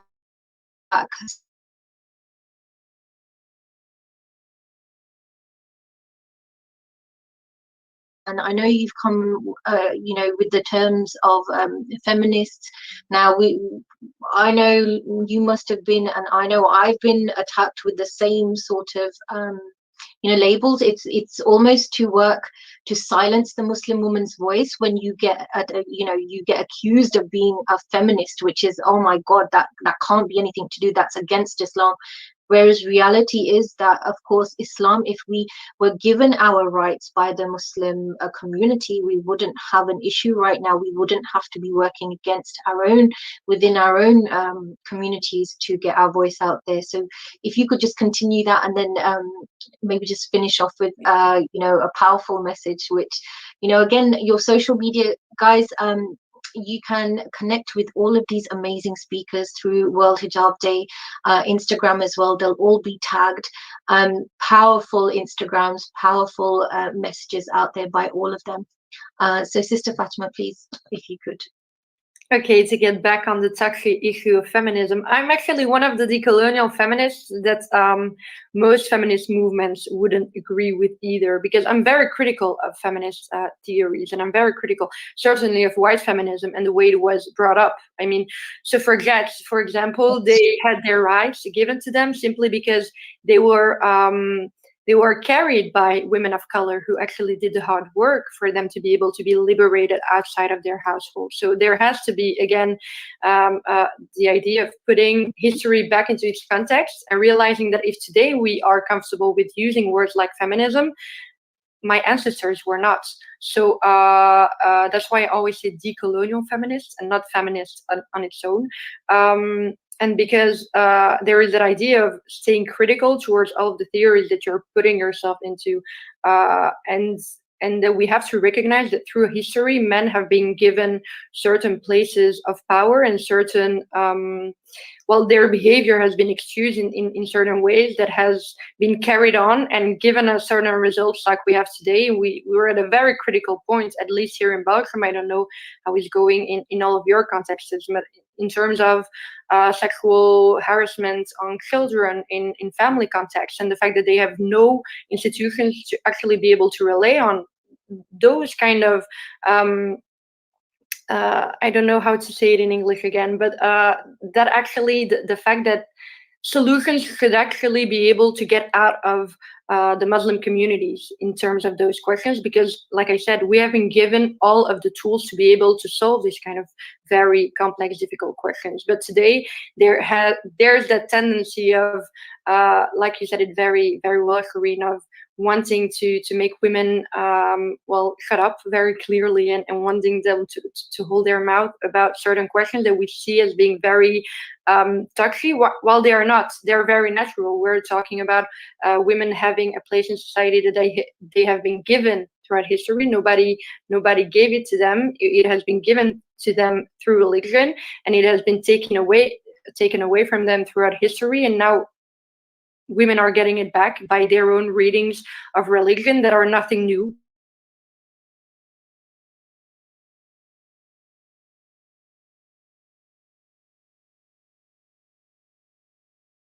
That actually are following the live today, it's going to be quite weird, because again, I'm very used to talking in a very defensive mode, and like Noor, I was actually not super open to participate today, because the way that we have been depicted in Belgian media, and the fact that our team photo, for example, has been used in media and put us in danger. We have had someone come up on social media and actually put pictures of him. We're supposed to hold an event, but he didn't know it was a virtual event. So he went to the address where those kind of events are usually held, and he was waiting for us with rocks. So there were pictures put out on social media. So he wanted to lapidate us, like he said it. So he wanted to stone us. So they're really all of that. And that was not a Muslim guy, because we always say that stoning is something proper to Muslims, but it was not. It was a white guy. So I'd like for all non-Muslim white people now to come up and apologize on his behalf, because we always ask that from us. But so that's where we see that actually that violence is not proper to any group. That violence is proper to certain behaviors and people growing up in certain contexts. And so sometimes it's proper to those Muslim men that do not agree with us because they have their own reasoning, and sometimes it's proper to non-Muslim men, and sometimes it's proper to those non-Muslim women. But in all cases, I do not always see them as people that I'm fighting against. I'd rather recognize all of the people that I'm actually standing next to. And that's a beautiful thing that Sahar said, the fact that everybody has a voice, and just in their own manner, like we made the decision to all do the work that we do, and certain people do it very vocally and are very vocal about these kind of beliefs and their social implication. I mean, I was taught religion, and I was taught what it is like to function within society by people who have no university degrees. So I do not see any more value in that than I see in in those degrees than I see in anything else. I just think that we all occupy different strategic posts within that entire strategy of sorry, moving forward together. And so certain people are having their voices heard, others are carrying the weight of that, and others are standing next to it and cheering them on. And I see that it's functioning very well, and you'll always have people who do not agree with you, whether within the community or outside of it. But we are moving forward. Again, I'm just, when I talk, especially in English, my brain just flows. I hope I was understood well. And I'm actually very thankful that I got to discover all four of you today, and that I'll be able to follow whatever work you're doing from now on. Oh, thank you so much, sister. Honestly, it's been amazing connecting to you guys. And I think the bottom line for all of us is perhaps we voices individually. We want people to know that actually there is work being done behind the scenes, and we will continue to do this work despite the backlash we may face, despite the negativity we may face. And you know, when it comes to something as beautiful and as important to us as deen, I always see, you know, when people ask you how on earth do you fast for like 18 hours a day, go without water and food and things like that, and why do we do that? We do that for the sake of Allah subhanahu wa ta'ala, right? So we have that determination from our faith. And this is, in actual fact, it's the same thing when we're raising a voice here for World Hijab Day. It's for our faith. It's something that is important to us, and we hope that everyone can continue to support to us. I know Sister Sahar wants to say one last final point, and then inshallah we'll conclude this this topic discussion. Just the last final point, especially with the politicization of the hijab, what a lot of the times, unfortunately, is that they expect us, as Sister Fatima said, is for us to be apologetic. It's for us to almost apologize for what's happening with ISIS, with everyone, with the tragedies that are happening around the world. If someone's wearing a hijab, okay, now I want you to apologize for them. No, honestly, at that point, we should really put our foot down. We should start to understand that we have to become unapologetic Muslims. I don't need to apologize to you for deciding to wear the hijab. I don't need to apologize to you for believing in this faith fully. It's just like another sister said, where, you know, we have so much respect to the Christian faith and to all faiths, really. So we expect that reciprocated faith, and that's reciprocated love, but yet we're almost always apologizing for all of these. And so what's important for us is to have an identity as an unapologetic Muslim. This is my beliefs in Islam, and I can say that this is my beliefs with 1, 2, 3 because I've done my research. And in terms of feminism and what we're talking about in Islam and all of that, when we talk about Islam, Islam is a religion that considers the soul of the individual to be genderless. Our soul in front of God's eyes is a genderless. It does not have a gender. We are not seen as a female in front of God's eyes. And that's why in the Quran, when God talks and addresses us, he talks and addresses the soul as in what your soul will accomplish, not what your gender is. But here on earth, our gender has a specific role. The female has specific roles within her gender in Islam. The male has predominantly male masculine roles in his gender. That is how Islam works. And that's how we should appreciate our religion, that God is so merciful to not label one gender above another, yet both genders are equal in the eyes of God, yet every single gender has its own role. And so the female's role is to wear the hijab. The male, of course, they have their own form of modesty, which could be considered in their own terms of hijab. And so, last point, nothing but God will suffice us. Nothing but God will fill the void in your heart. And that's where we should ultimately put all of our faith and love. Absolutely. Beautiful, beautiful way to end, this topic discussion. For the sake of Allah subhanahu wa ta'ala, we, continue as much as we can. We have come towards the end of it. I did just want to make a quick mention about World Hijab Day. Of course, it's, been nationally accepted in Philippines quite recently. They've made it into a national day. There's a few states in America where it's actually become, acknowledged as well. And we hope to continue this and reach all parts of the world, and at some point we have that hope and we hold on to that positive hope that we can make a very big difference in the life of the many Muslims who are actually discriminated against for wearing the hijab or don't have the choice to wear the hijab in their countries. World Hijab Day is not just for the 1st of February.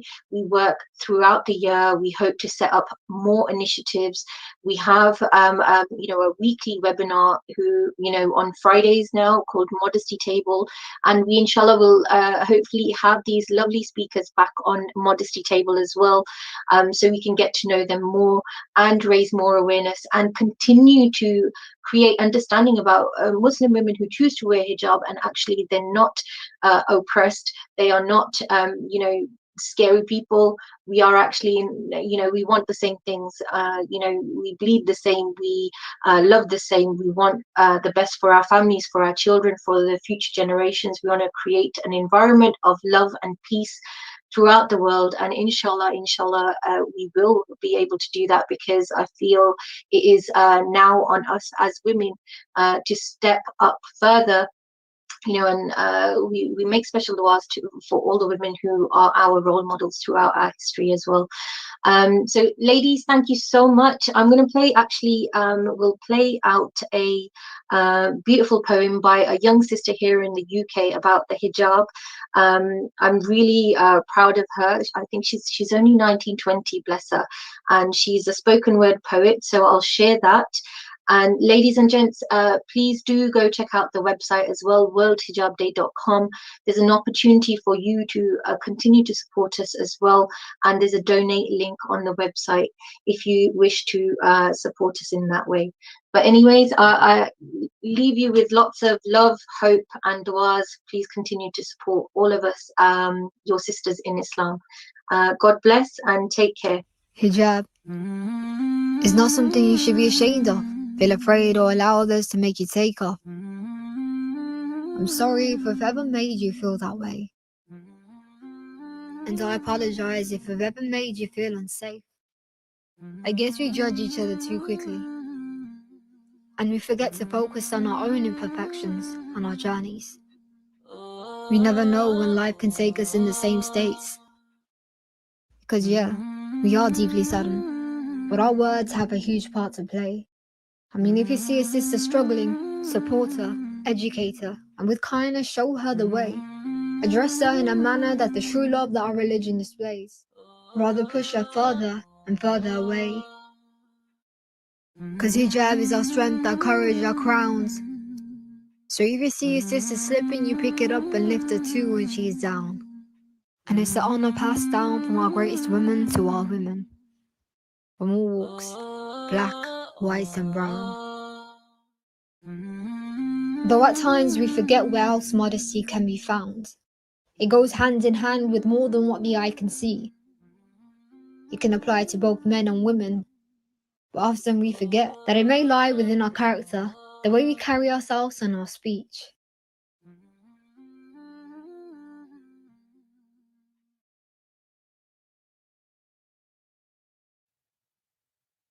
Thank you.